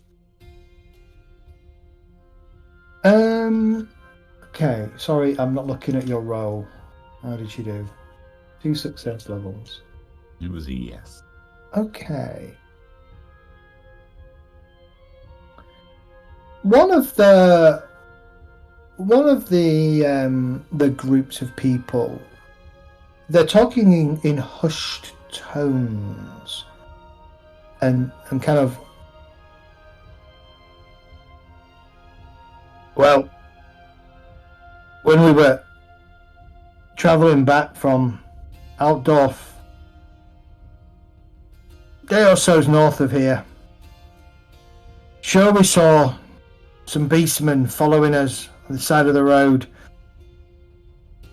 Certainly they looked like goats. I mean, they might have just been goats, but they were kind of standing upright, cloven hooves, shaggy brown fur, spears, sharp horns, you know, the classic beastman kind of thing. They were following us, didn't come too close, but needless to say, we didn't stay out in the wilds that night. We made it to the nearest coach house. We were a bit late, took a lame horse in the process, but you know. How far north was it? He's going to tell you that it was. Let me double check my little map, shall we? The wrong map.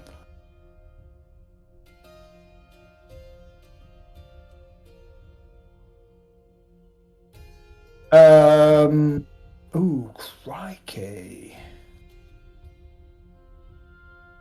Quite a way north.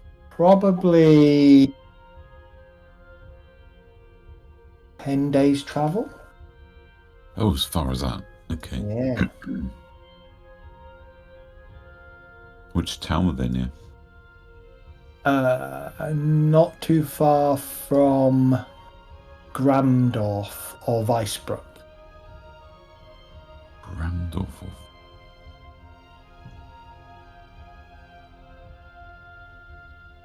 Weisbruck is the better one to look for. So, those of you who have come over to the Ubersreich and surrounds map, I can pull you to it for a second. No, that's not the wrong one. That's not the wrong one. This one. There's Weisbruck. Oh, Jesus. Right, okay. You are down here, look. Okay. There's Altdorf. Yeah, that's... A long journey. That's a fair trek, okay. There's Blutrock. Okay, If you remember, it said it didn't go as far as get to Blutrock. So somewhere between Altdorf and Blutrock, it went missing. And he was going to go here.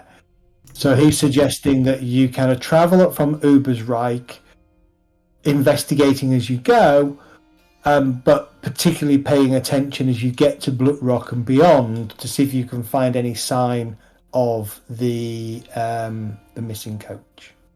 Got it. So we're going via Bogenhafen? Yeah. You don't. Yes, potentially.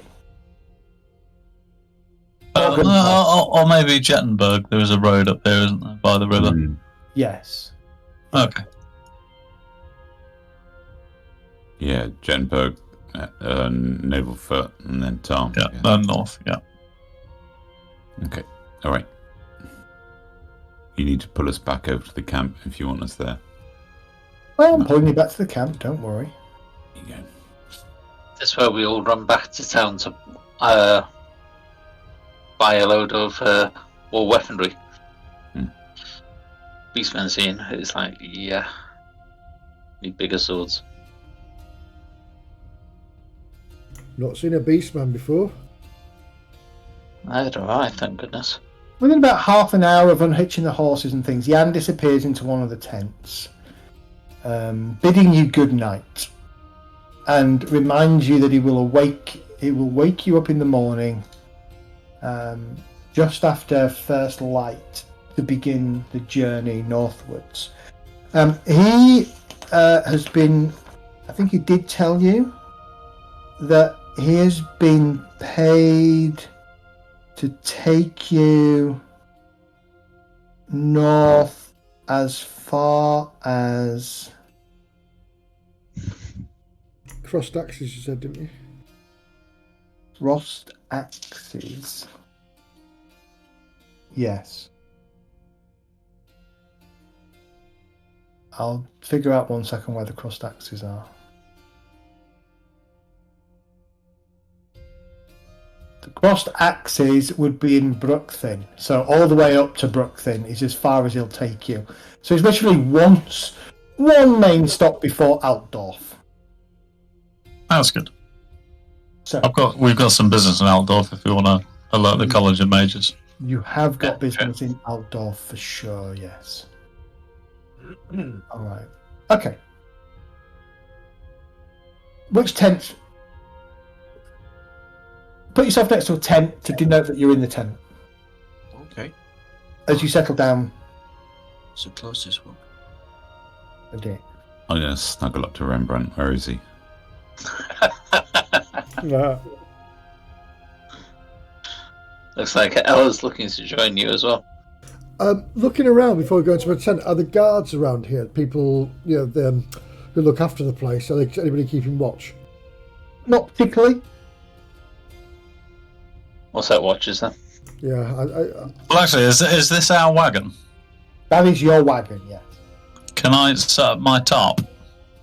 Yeah, Sure. That's the wagon. I was going to say, set up a tent near the horses. The wagon and the horses. Keep an eye on that. You know what? Rembrandt, don't worry about the tarp. I have a small 2-person tent. It's just about big enough for the both of us. I'm small, you're big. It's fine. Right, okay. How comfy is He's that? he's a knight squire. He's gonna be nothing less than a gentleman. That's what That's I'm true. hoping to change. 6 months later. Yeah. I'm actually going to sleep inside the coach. I've got a blanket and things, so. Okay. Well, you can have my tarp. In case it showers now in the night. What, for the coach? Yeah, you can just whatever, can't you? No, Give you some shelter at least. I'd like to think it's closed over, isn't it? Oh, well, inside the coach. Inside it, See. yeah. On those soft seats. Can we, is there enough, spare wood around for these campfires for us to set up a little fire over here? There is wood to keep the campfires going. You're kind of trying to set up a campfire in the middle of a main thoroughfare through. Oh, okay. I was on about just kind of over here, but Yeah, it's also quite near the animal. right. Fair enough. No worries. Yeah, okay, makes sense.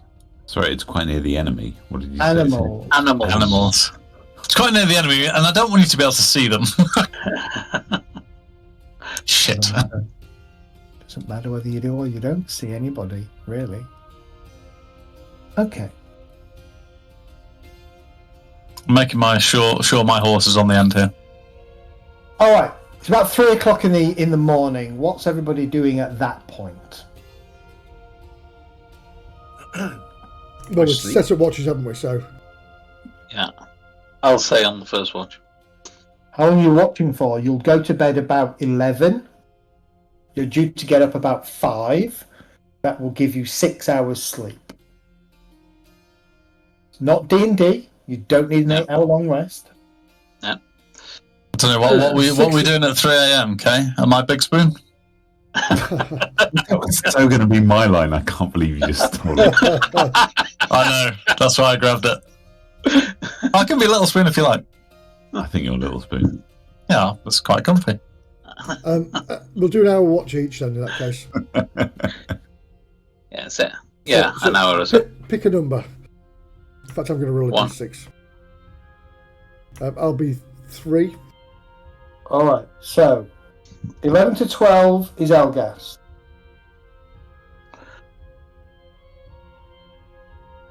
What was it? What time are we getting at 5? I'll do 4 till 5. You do 4 till 5. Who's doing 3 till 4? No, I'll do 3 till 4 then. Okay, Langwin. All right. Where are you, Langwin? I'm in the coach. Right. You have a really shit view of everywhere in the coach. I Is it thought, when you're on top of the coach during the watch, though. I was going to say, if it's my watch time, I'll be sat on the coach, front coach seats. That on top of the coach. Okay, let me undo. It'll be nice in the darkness, and you better see around all the camps. Yeah.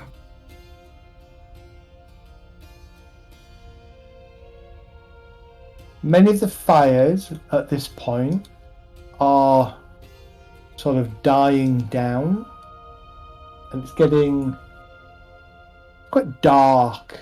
There are a few glows, probably not as much light as there is here. I could turn the light down a bit, to be fair, but I can't be asked. Animals are kind of moving around, sleeping. The horses are tethered to one of the feeding troughs. They're all kind of stood asleep. Light snoring coming from various tents in the camp, including under the tarp below you. And a little giggle. Yeah. Do you want to give me a... That'll be Rembrandt. Give me a very... Give me a difficult perception test. -2. Ooh. Okay, I'm going to take into account my awesome skill. Which is based on... Acute sense, perception sense. Eyesight, I think, isn't it? Eyesight, yeah. I will let you decrease the difficulty by 1 step. Challenging. I'm going to use a point and re-roll it. Go for it. Oh! Okay. I can't fortune that either. No.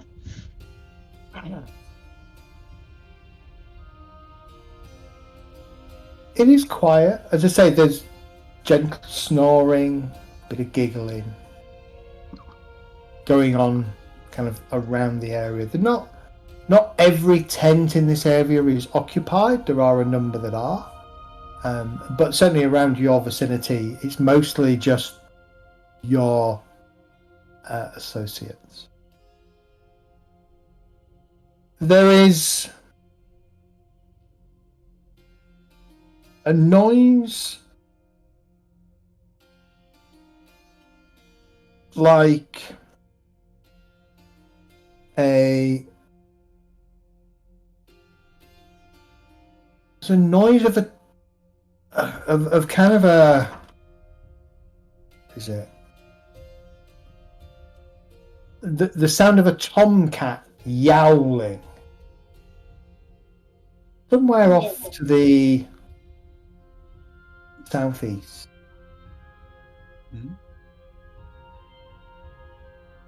I'll look over that way and just give it a quick glance.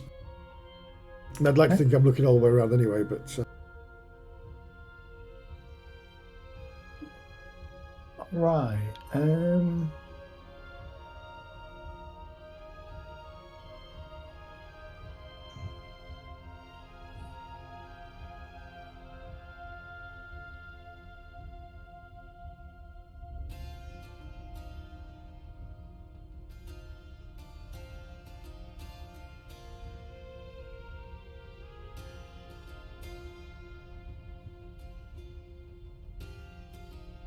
Langwin. The next thing you know as you look sad is you're hit on the side of the head by something that kind of daggers you a little bit and kind of makes you see stars. Ugh!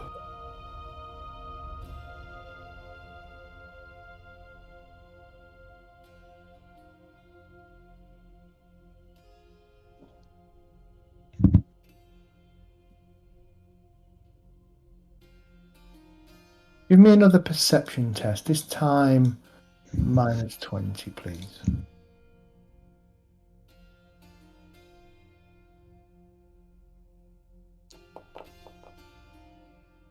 Oh, Properly hit on the head there. Let's just do a quick one of these. Oh, if I could reverse it. Oh my lord. oh, critical. Critical failure. That's not great.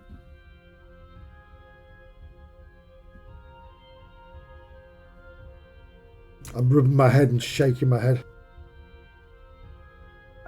Another stone clatters off the side of the wagon, just where your hand was a second or two ago, followed by a voice in the darkness shout, "You city dwellers, bugger off! Don't need your lot here!" The rest of you, can you all make very difficult perception tests, please?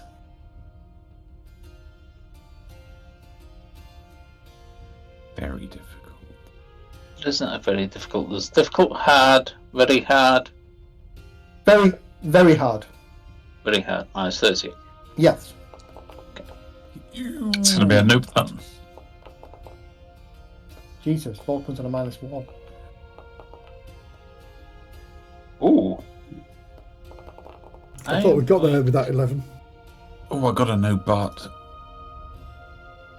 Fortune points to add 1 SL, so that I make it. Elgath, in the fog of your sleep, you hear something sort of slap against the side of your tent, and a voice drifting through the darkness of, "You city folk, fuck off back to the city. Don't need you warmongers here." Okay. Who's that in the tenses? Is that Volquin? You have Volquin with you, yeah? Yeah, I'm fast asleep. I'll push Volquin and say we might have trouble coming. Bear in mind, what's none of you are in armour. Not even the leathers? Especially Thomas. You could. No, Rembrandt. Um, I probably will be because I'm on watch.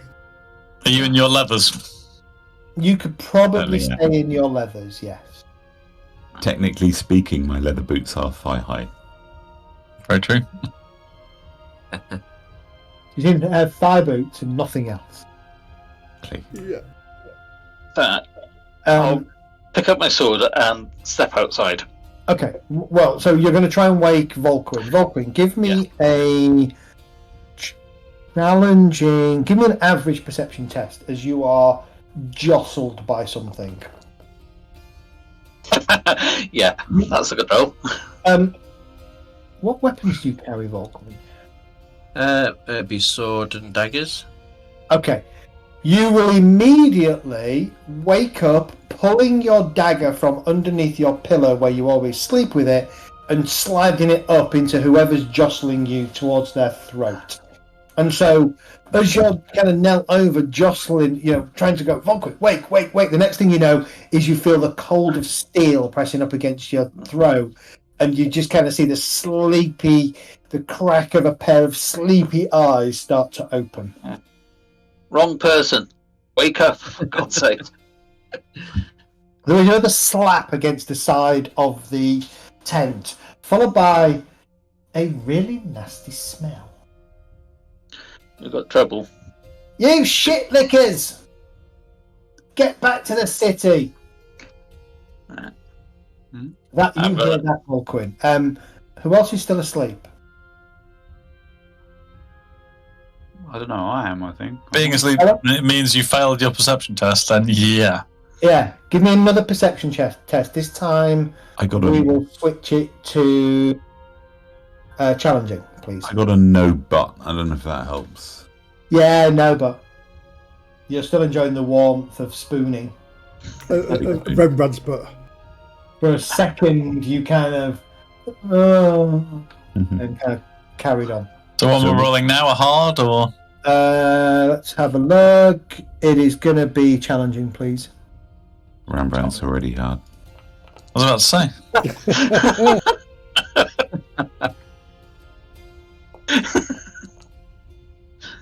Sorry, up. Dave. I'm hard and up as well. This There you was go. not planned. I know, it's Your eyes not kind good. of open as you hear a load of noises kind of clatter against the tarpaulin that you're under, but also the side of the coach. And Langman, what are you doing at this point? Well, I'll be trying to stagger on down to the floor, get to the ground. And Ella, in your tent on your own, you're still kind of laid on your back, starfish, snoring. Rembrandt's gonna wake up Kay. Kay! Starfish, not any other kind of starfish. Hey, you feel a nudge in your ribs. Oh, not again, Thomas. I'm going to walk like a cowboy tomorrow as it is. Rembrandt, sorry, not Thomas. That's even worse. You're half awake. Not again, Thomas. Rembrandt. Kay, get up!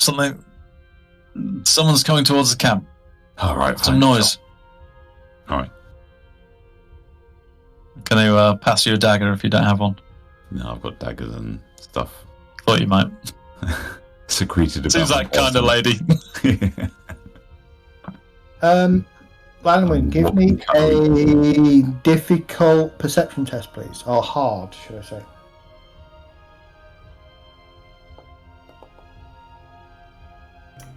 That is amazing. I'm not going to look that or anything, so I'll keep it as. You're supposed to be on watch. Yeah, I've been hitting the head with a stone.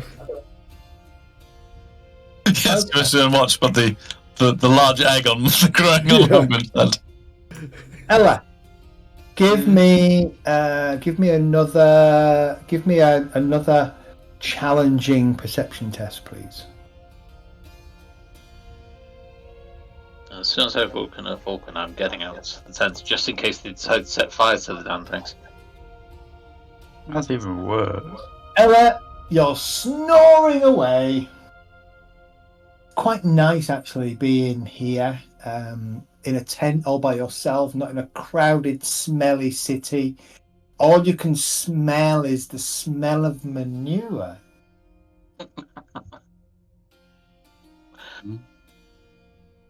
And other animal effluence. Smells way cleaner than the city. All right, at this point, for no other reason than I want to try and do this in some kind of order, let's all go to initiative, please.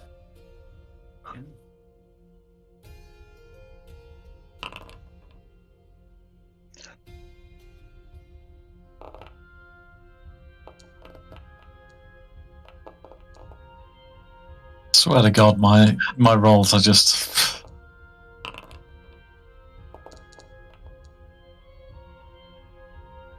Why isn't this not letting me roll initiative? There we go. Third time I lucky. have the initiative of a snoring starfish.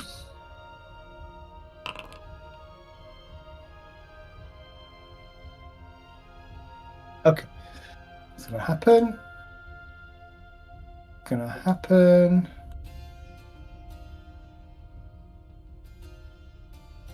I've actually got a reasonably good initiative as well.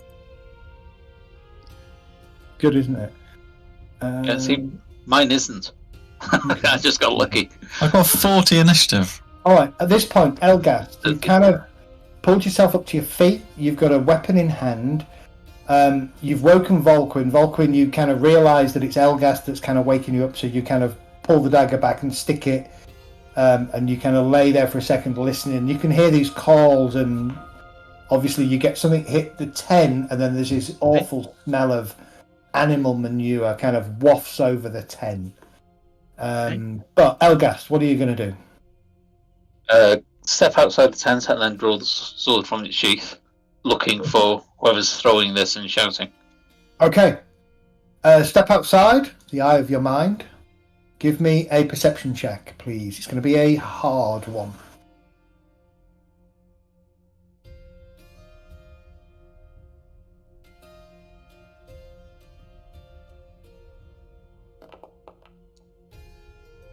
No chance.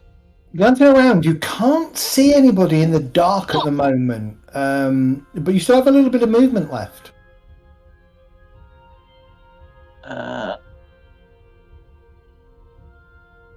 Which side of the tent is the manure on? This side. Okay, then I'll head it into the light of that side. See if I can see any better. Okay. Crouched by the side of your tent is a small figure, seemingly a bucket in hand. Got his hand, or they've got their hand in the bucket. I still got movement to head towards him. No, that'll be it. Okay. I need to enter. Okay.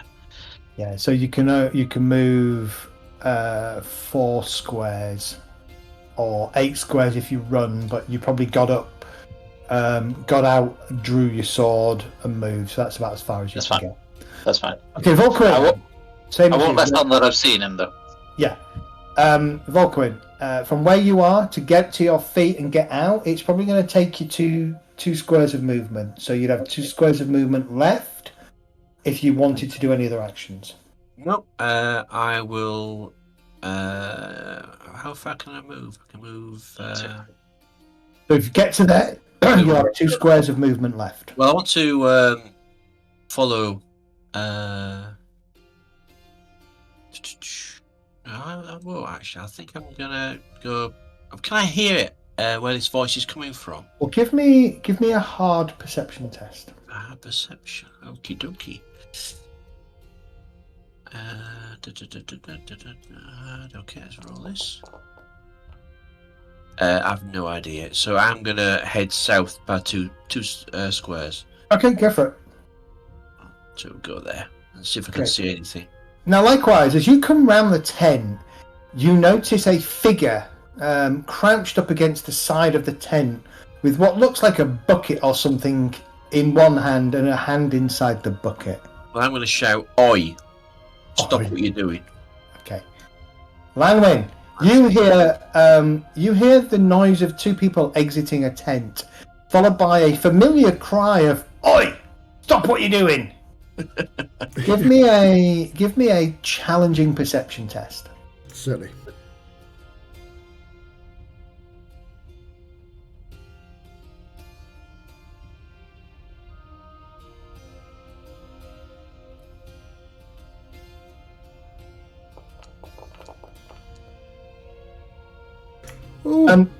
You kind of rise to your feet a little bit to try and take a better look, and you can see in the dim light of a fire pit that's kind of almost gone out. You can see Volquin, and he's got his back to you, and he's kind of seems to be staring around the back of his tent, and he's kind of half pointing with a dagger or something in his hand. I've got my dagger in my hand.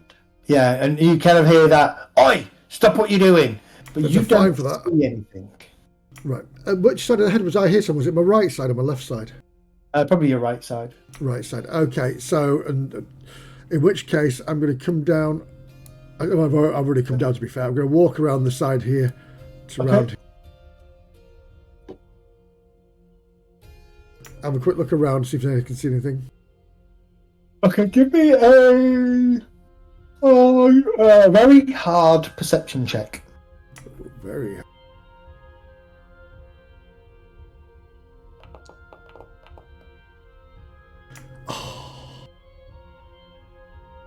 I see nothing but darkness and Nothing but flies. darkness to your right, and obviously some light to the north of you, and it seems to be quite empty of people there.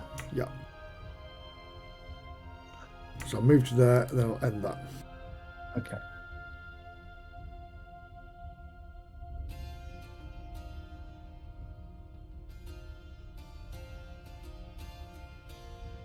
Stepping out from behind one of the tents, Elgast, over to your left, you see a figure that basically yells, "Oi, Altdorf lover, go back to your whoring life!" And he throws something at you. Gotcha. Give me a second. I just need to see what he's going to throw at you. Parrying it probably won't be a good idea. It's a grenade. You just imagine- Then, please. Yeah, parrying a cowpat would probably be more messy than dodging it. Yeah. Challenging, is it? Yeah, challenging. It's a standard opposed dodge test. I've never done a dodge test. I've Ah. always parried. Yeah, so it's the arrow. Yeah, you basically throw yourself to one side as this black mass comes hurling towards you, hits the ground and scatters near your feet, giving off this horrible stench. Ha ha! Altdorf, shit lover! And he kind of backs up into the darkness towards the trees. But you can still see him. Hey, you can start hearing this commotion outside. You hear and get the sense that Lanwin's come down off the wagon, and over to your left you can kind of hear voices yelling at each other, including you hear you can just hear voices. If you want to try and home in on the voices, give me a hard perception test, please.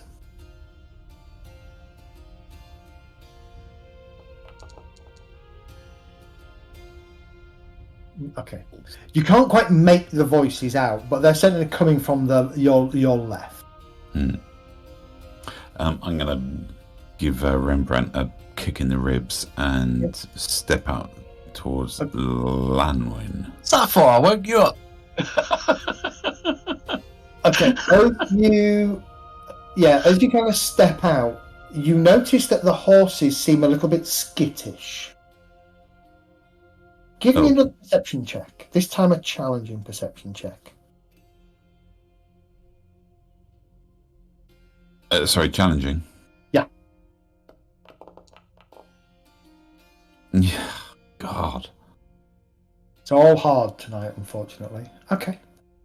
Alright, so you come round and over to your right you will see Lanwin kind of looking around.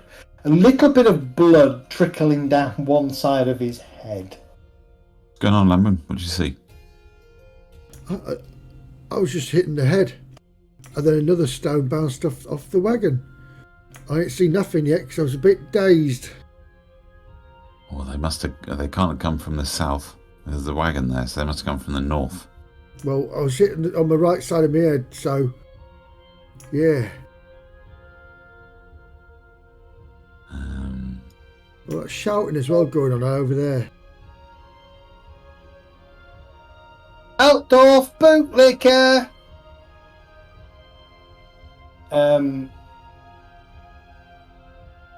So, I'll just stay Kate, next to Lanwin. Rembrandt, Lanwin, give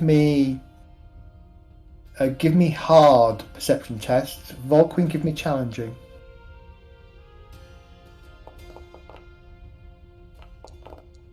I know it's a bit unfair for you guys with hard because it is hard at that point. Every time I see that first dice come, it's like 2, and I'm like, yes! Oh no, it's the other one. You just said hard, didn't you? Challenging for Volquin, please. Okay, thank you. Am I too far away to make one of those? You can give me a hard as well.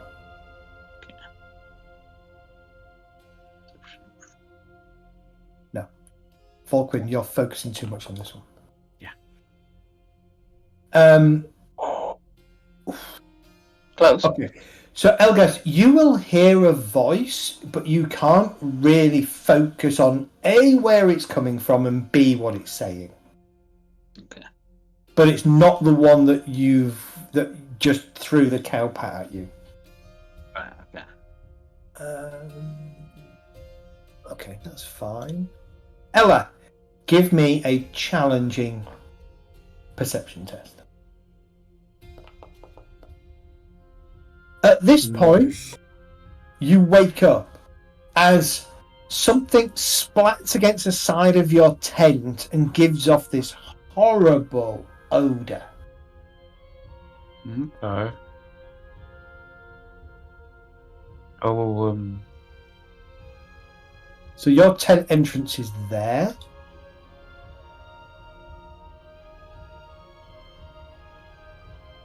Two Wait. spaces that move. am I supposed to be able to see these other people on the map? Yeah. Okay. Well, not from there. I don't know why you can see these guys, but you shouldn't be able to. You've got some effects on you, Dart. I just want to take them off. Oh yeah. I'll take them off. Hang on. Oh yeah, Dart set himself as asleep and prone, which is perfect. Oh, brilliant. Now someone's put me down as Sadly, fatigue. Is it? Yeah, that's what that one is. Fatigue. There you go. I've fixed it. That's an auto after you get up from being unconscious. Oh right. Okay. All right, there are a few crates, but you can see over them, and you can just make out a figure in the darkness here that's kind of backing away from your tent and is giggling. Oh, I'll intimidate him. Okay, go for it. But by the way, I did come out of my tent with my knuckle dusters, Yeah, that's fine. the dagger. I didn't pick up my sword. Okay, if that's the case, you won't be able to intimidate. So all of your action would have been I'll just have my gathering your knuckle dagger dusters. and your knuckle dusters. I'll If you'd have just come out with just one, I'll come out with just one because I don't need both. Yeah. so which would you come out with, your knuckle dusters or your dagger? Knuckle dusters. Okay. So you'd probably sleep with your knuckle dusters under your pillow then. Yeah. I think she probably sleeps with them wearing them. Be a bit uncomfortable. Especially if she's half asleep in the throes of passion. And she punches upwards in ecstasy. Oh, It's all part of Ella's repertoire, isn't it? Alright, give me an intimidate check then.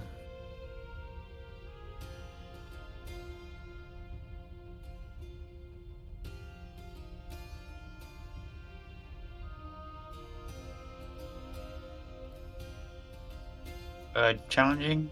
Challenging, yeah.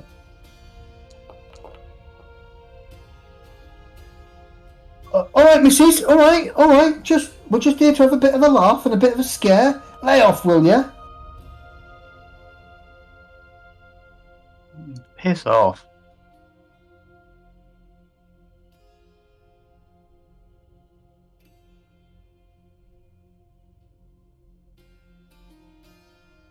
Alright, I'm going. Rembrandt, you can now hear, first and foremost, there'd be 5 horses. I didn't put your horse on. Your horse will be tethered with the other horses. Because you're a horsey person, the horses outside your little tarp are agitated. You can hear voices calling out. Yeah, well, first time knowing that I can hear Langwin up, I can hear Kay up. Ella's shouting obscenities at someone. Yeah. Could I make out the response or not? Give me a hard perception test.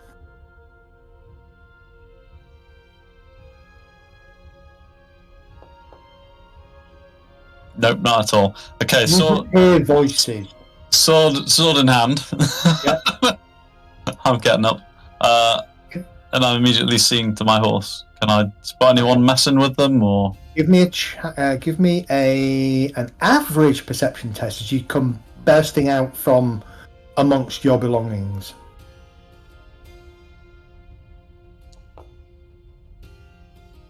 yes? But Or you can immediately why your horses are agitated. There is a fire here.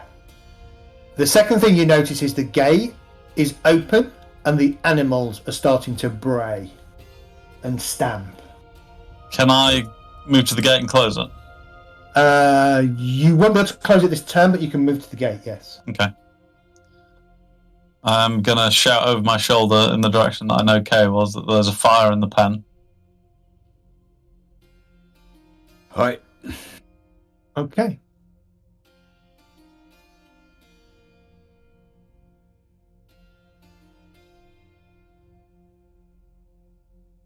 Stepping out from the shadows amongst the trees, another figure.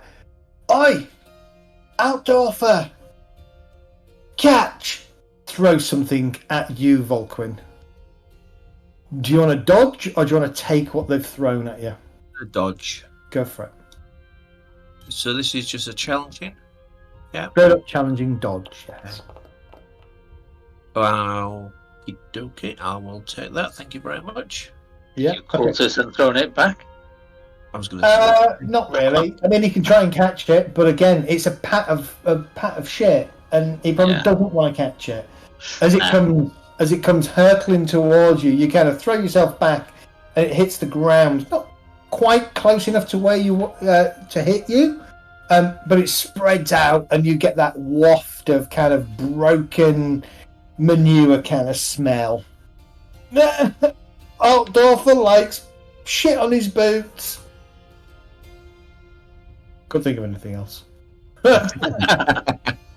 Peasants and their insults, disgraceful. Okay, so we go to the top of the round. Oh, we go to this figure, do we? He steps forwards, and he goes, "Sorry about this," and he tries to whack you with a billy club. Okay.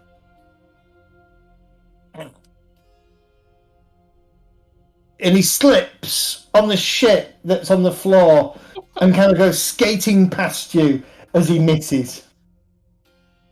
Avoid wasn't them to that just quick. stab him in the face. I was going to say, do I get like a? It's not like D&D, is it? Get opportunity to. No, you don't get opportunity. No, that's more cinematic. Well, I can laugh.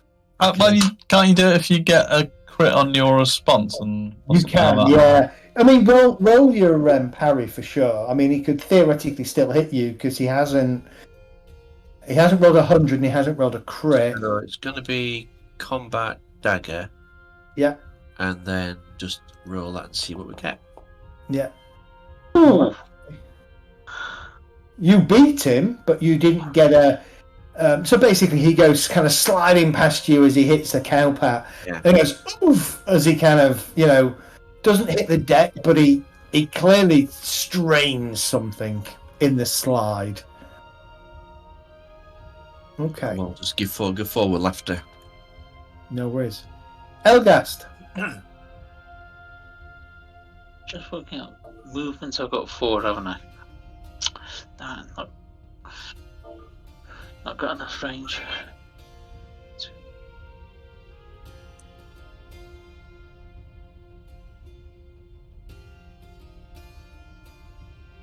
Right, I'm going to head down towards Volquin. Okay. 1, 2, 3, 4. Yeah, you can't do a charge either because you can't run in a straight line. Oh, I forgot about charge. Does charge increase your movement rate then? Yeah, it allows you to run between 8 and 16, so between 4 and 8 squares, but you have to end engaged and you have to go in a straight line.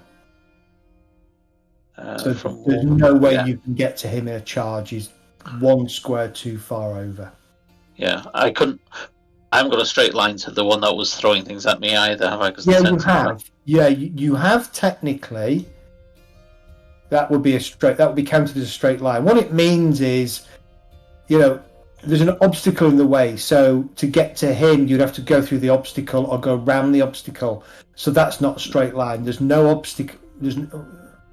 Actually, yeah, you're going to hit the edge of the tent there. So no, you're right. Yeah. There isn't a straight line there. You'd have to go. Yeah, there you go. Yeah. Well, Yeah. Okay. however, there would be a straight line to that one. Oh. Yeah. What the hell? I'm going to charge him. Okay. Okay. And.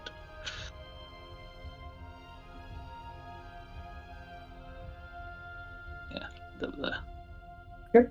So when you go to roll your attack, there is a checkbox that says charged. You just click that box. It grants you 1 success level, I believe. This is a favourite of Volquin's. Combat. Hand weapon.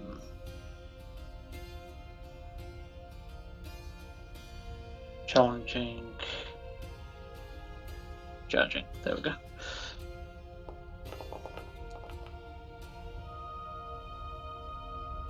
Okay.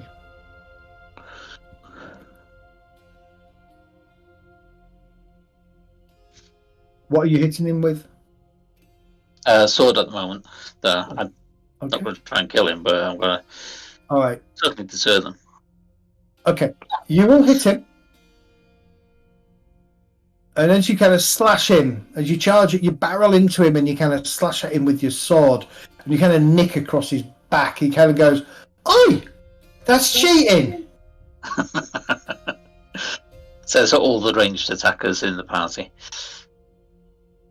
Volquin, you're up. Okay, so is he prone? No, he's not prone. Right, he's just skidded and slipped a bit. Yeah. Cinematic more than I game. take it that the bucket of crap that he had is on the floor near the tent, Yes. and he's got this like club in his hand. Do you know what, actually? He probably swung the bucket at you. Well, I was going to say, I was hoping that he'd still have the bucket because I was going to try and grapple it off him and put it over his head. All right, go. Oh, that's awesome. All right, yes. So he swung the bucket at you, overextended as he hit the cow pat that had already been thrown at you, slipped a little bit, and he's kind of going past you with the bucket kind of a little bit out and extended, and he's kind of a little bit off balance, but he can still dodge and he's not prone. But go for it. So can I do a grapple and take the bucket out of his hands? Tell you what, yeah, you can, but I'm going to make it a little bit harder. So rather than you rolling challenging, I'd like you to roll hard. Right, so what do I need to roll? So hard. But what do I need to roll? I don't understand. What do you need to roll? Go Red. roll your unarmed skill. Unarmed skill. So the fist on your melee weapons tab, roll the fist. On your combat tab, sorry. Hard, so it's that one. You do have a couple of advantages. Beautiful. He's going to try and dodge you, which he can do. See what happens. All right. He failed. Because we hadn't selected each other, but he's going to fail. No, don't worry about it. He's going to fail by... Okay. So what do you want to do? I want to grab the bucket out of his hands and then turn it over and then bring it down so that his head goes inside the bucket of crap. Okay. Give me a challenging dex roll. No, actually, give me an average dex roll. Dex. You have a bit of momentum on him. So, where's the dex? So It's on your main. It's your main characteristic. And it's average. And it's Okie average, dokie. yeah. Beautiful. Okay. Wow. He comes scooting past you. You grab the bucket, helping him along with a bit of momentum, yank it out of his hand, bring your other hand over, and basically upend it and tip it over. What you see is just shit come out over his shoulders, followed by his head disappear, and you get a inside as he starts to retch. And I'll give you then kick him over because he's not going to be able to. Boot to the bum. You kind of boot him into prone.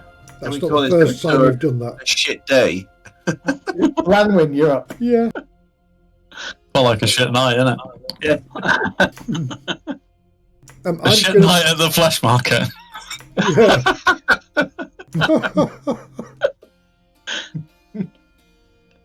That's just. Is that nice with a K or an I'll N? tell you what. There's your. Wearing a helmet now.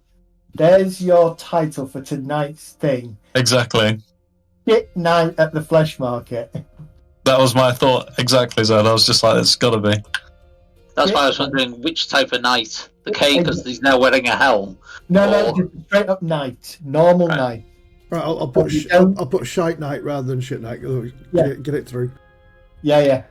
I'll surely crap. Shite or crap. Crap night at the flesh market. Whatever works, Medi. Langman, what you up to? Sorry, I was moving around the wagon. Okay, at this point, you can now see here the flickering of flames as something inside the animal pen is now starting to really take hold and burn. In which case, I'm going to shout, "Fire! There's a fire in the pens!" As loud as I can. Okay, you've still got a bit of movement left in an action. I was going to say, Kay, are those buckets over there by the fires? They're not buckets, they're barrels. Of water or? Of water, yeah. Ooh. Can Heavy. Too heavy. There must be a bucket lying around here, though. There'll be buckets lying around, and there'll also be wooden cups and things that are sort of scattered around the barrel. Oh, pans and things, yeah. Or floating inside the barrels. Yeah. One of these thugs is wearing a bucket. We need some water. There's a fire in the pens, Kay. And I'll use my last bit of movement to move towards this fire over here. Okay. Again, as the fire is starting to go, the animals are starting to really panic, and the horses are starting to strain against their tethers.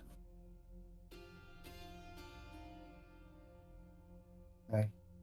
See, my skill in charm animal isn't very good. It's going to disappear into the forest. It's not charm. I mean, I've got charm animal, but you don't want to charm it. You want to get them out of the way. Yeah. Do we care more about the horses or the animals?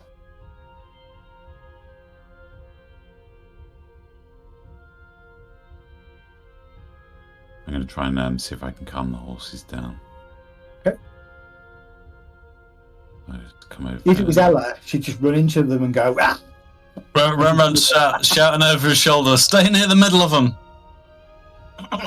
2 feet at the back and 2 feet at the front." Charm animal, please. Challenging. Nice. Ooh. Wow. Brilliant. Okay, you've calmed them for 2 rounds. Alright. Put the fucking fires out. Okay. It's me. Do I hear that? Do I hear him shout that? Yeah, you will do. Heard Lamwin and Kay shouting about it, haven't you? Okay, out from the darkness, Volquin, another figure comes running towards you. This one doesn't have a bucket, but does have a small billy club in hand, and he will go to hit you with said club.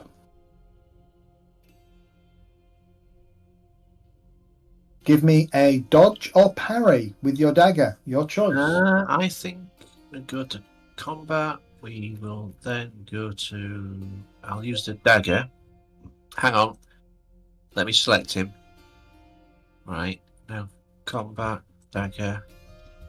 Challenging. And... Okay. Challenging, yeah. So...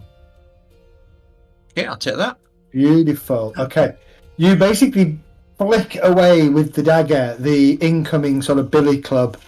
The figure kind of looks at you and sort of...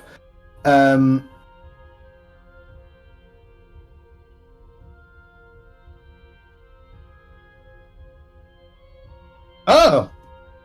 Heh, want some fun, dear Altdorf boy? I'm going to have fun with you. I says, pointing my dagger at him. Okay. Ella. Mm-hmm. Okay, where's the fire? From where you are, you can't see it, but you can see Kay trying to calm the horses down. Okay, I'll move over there then. Okay.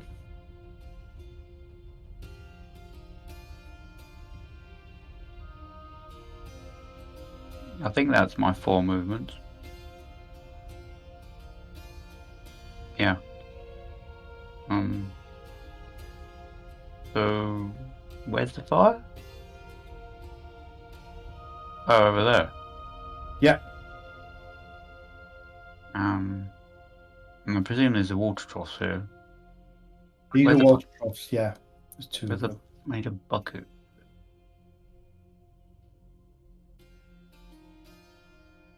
I presume there'll be a bucket next to the water troughs. Let's see, is there a bucket next to that water trough? Let me see.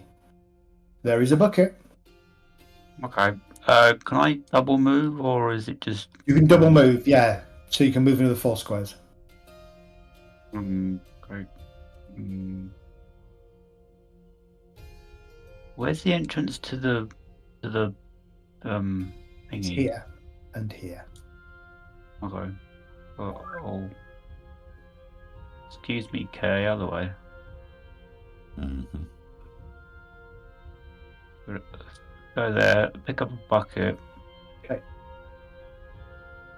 I just need to go there, don't I? Yeah. Right, if I double moved, I can't pick up anything, can I? Okay. No, you can't. So you get to there and you kind of glance down. You're a little bit dismayed to see that there is a small hole about a third of the way up the bucket. Of course there is. There is. I've How got a full are D20. they?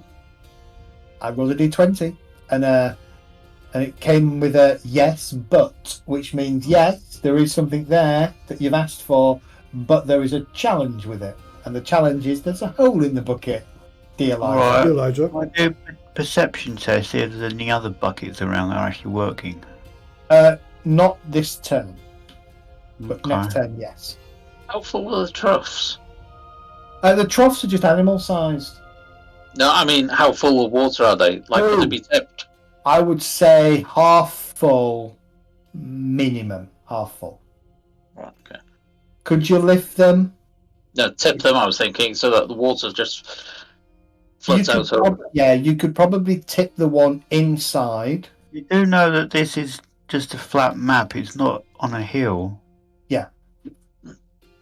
Water will still rush out, but You not just tip off. it into the ground where it is, probably next to the square. Doesn't Remember- sink to the ground instantly.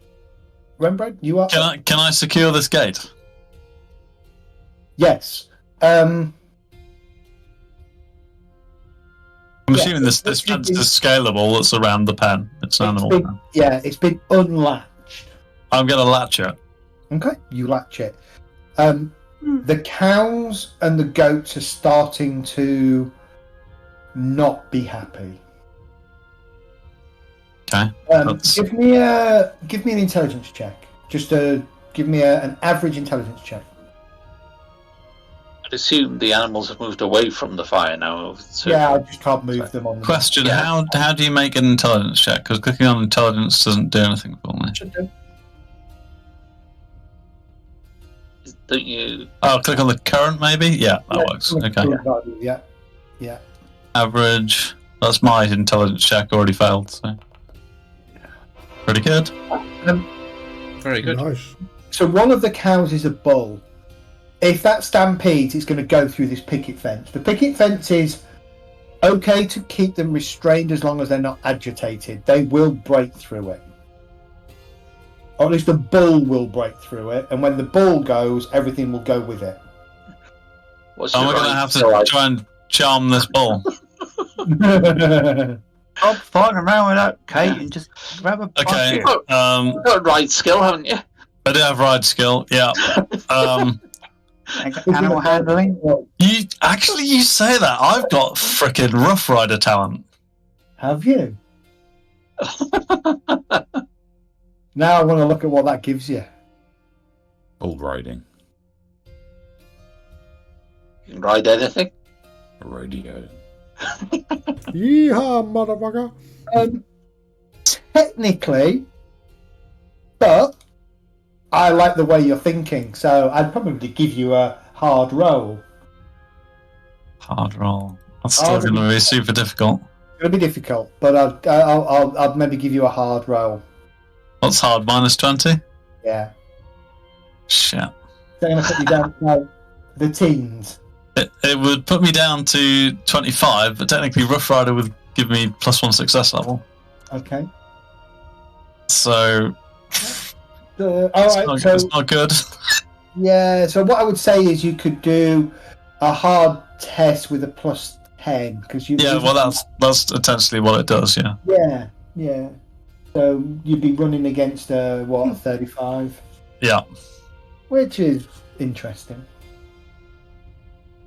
See, we'll see next time. I mean, is that taken on my turn, or can I attempt to climb the fence? You could. I'll give you climbing the fence and getting over for sure. But then Oh, that's all right, that's yeah, your that's move my out. turn. All right. Oops. I'm assuming this is the bull here. Yes. Those of you nearby, so Rembrandt, Ella, Kay, Lanwin, you hear the sound of a yowling tomcat kind of echo over the camp. Didn't we hear one of those before? No, I did. But I've not told you. It's Haha.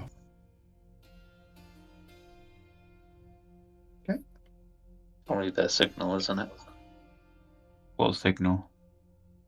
Them. You know how talking they to each usually, other. yeah, usually it's bird calls or owls hooting or something. This is probably their version. At least I hope. This Please. guy, bucket head man, vomits, and he's starting to try and get the bucket off as he's just vomits everywhere, and he's just retching and being sick. While the bucket is still right in front of him. That's While not the going to be bucket's good. still half on his head. Definitely there, yeah. Disappear. It would be nice if Vulcan took it off his head and put it on the other guy's head.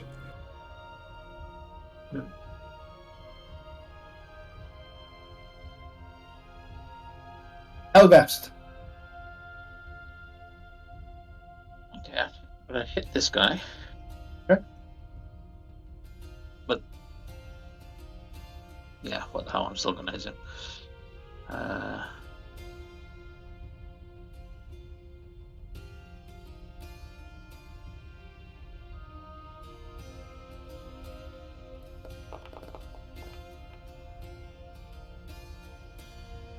And I'm going to read all that.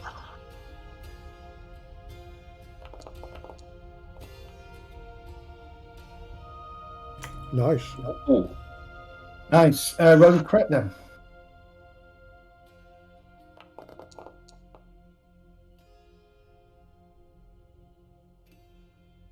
Tries to dodge. Absolute fails.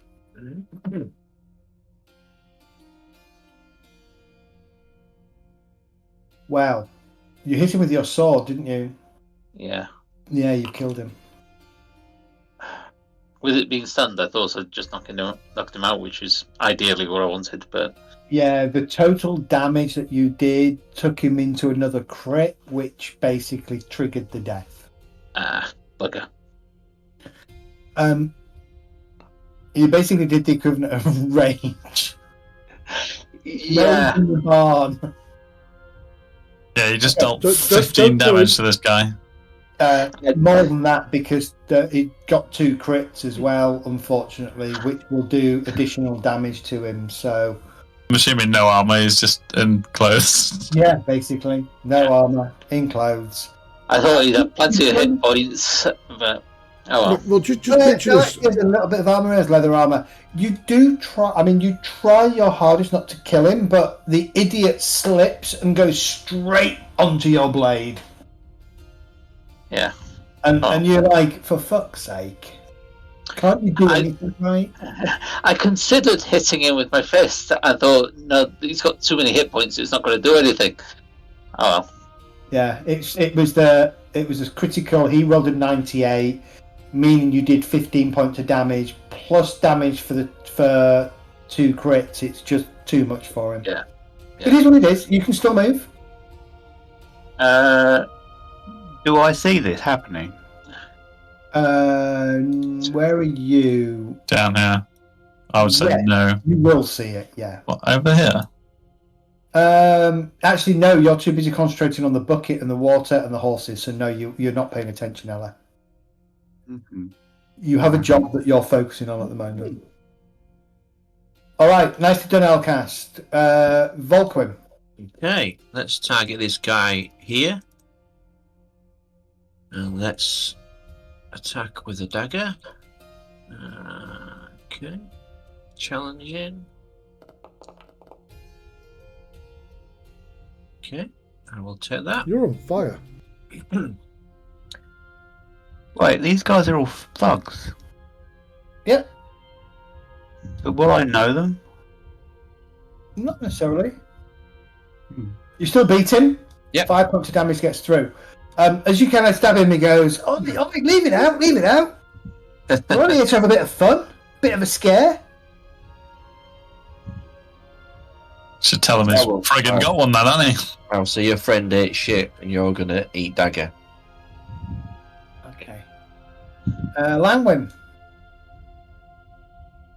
Right, okay, so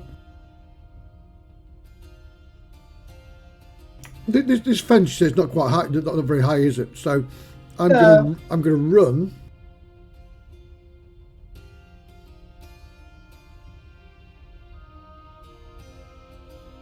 gonna run to that water barrel there and yeah. I thought that was a bucket. No, they're barrels. Oh, I thought that was a bucket you just put over the top of the other guy's head. No, it's a barrel.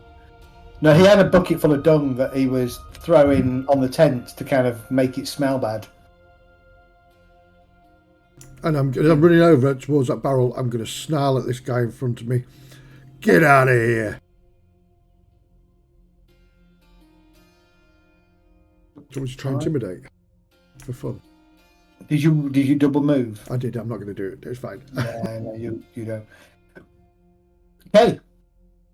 Did Thomas, I keep doing that. Rembrandt managed to close the gate. Yes.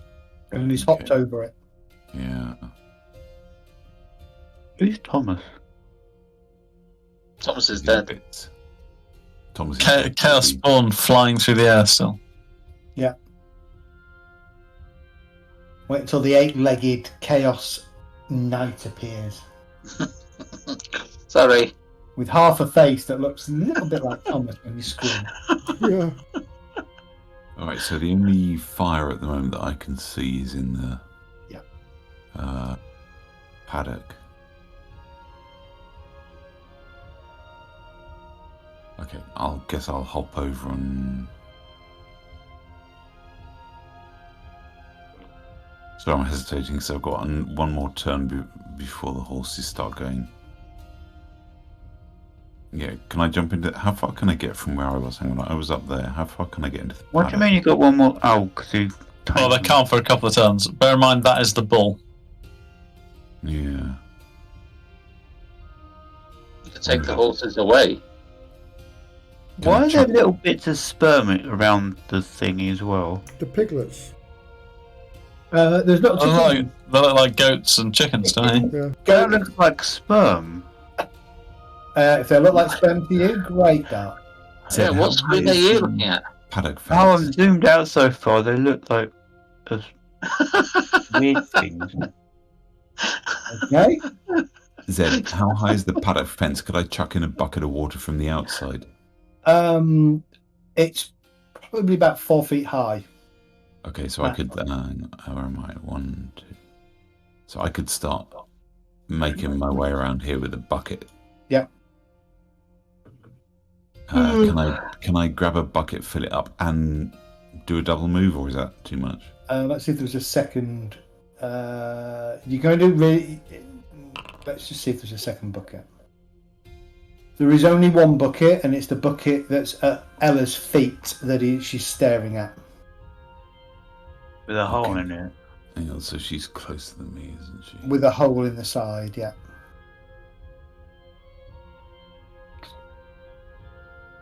Fuck. Not a lot I can do from where I am. I'm just going to move over there for now. Maybe we can do some kind of chain gang with a bucket if Ella sorts this shit out. Can anybody cast... I think you probably see that Lanwin's got a bucket, hasn't he? I'm about to get some water from this barrel. The Where were figure you that getting you bucket from? stabbed Volquin suddenly looks at you and goes, "Time for me to go up the Jungfreude," and starts to move away. Do you want to take your free attack action? No, I'm not. I'm going to look down at the guy that's covered in crap, and see if I can. Well, I'm going to try and grapple him and stop him from moving. All right. Okay. That's my next turn anyway. Ella. Hello. Is this bucket going to be any use with this hole in it, or am I just wasting my time? Give me a challenging perception check.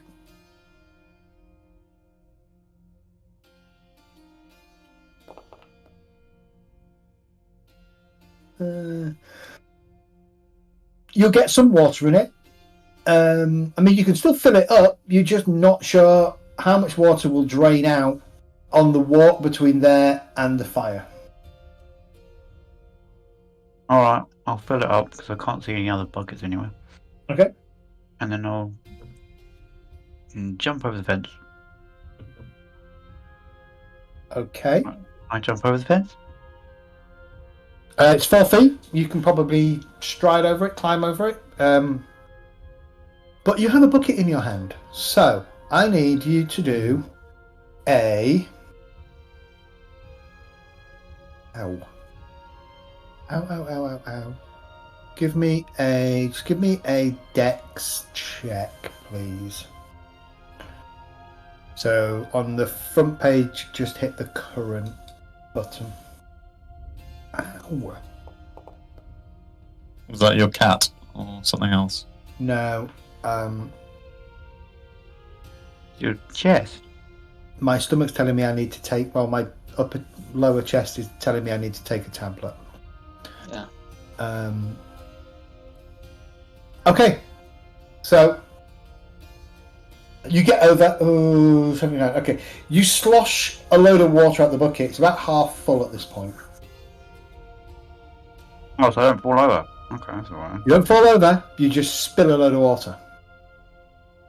That was 1, 2, 3, and then 4, and I'm right next to the fire. Can I tip the water in the fire? Yeah, okay. I'll let you do that. It hisses and bubbles and spurts. Okay, Rembrandt. Well, I guess I can try and calm the bull with Charm Animal. Okay. Not quite ready to leap on its back yet. Did you do that last time, though? Should we call it after this round? I've got to get up really early tomorrow. Yeah, That's the it's plan. 11:10 for me. I'll go pick up my dad's stuff. That's going to be a negative. I'm going to try and use a fortune point to reroll. Okay. Even worse. Okay. The bull is getting skittish. You're not wearing red, are you? Nope, fortunately not. Is that all of my turn? Or You can still move.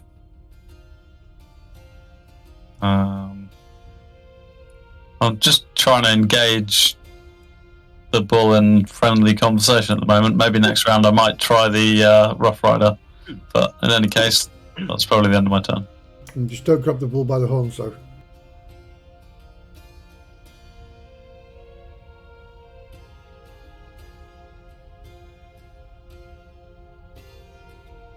Okay. I'm just mindful of time. So,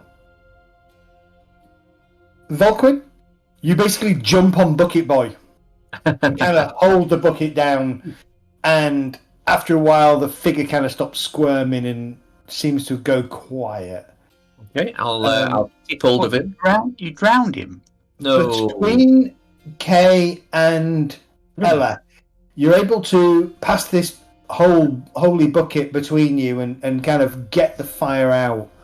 And Rembrandt, you're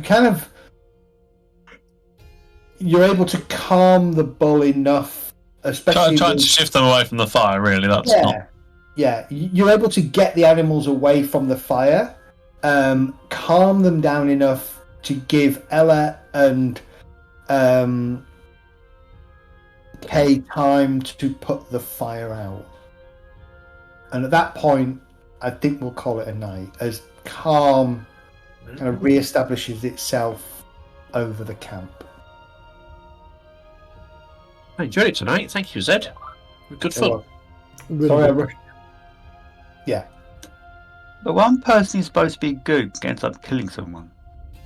They're armed. They attacked us. Yeah, And they're he only fell on my shouting sword. abuses, you know.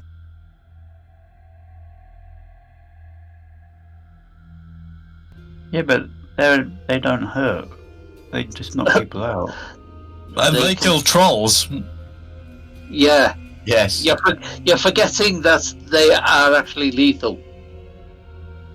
Yeah, they'll still hurt. Plus, he fell on the sword, literally. He literally ran on it, didn't he?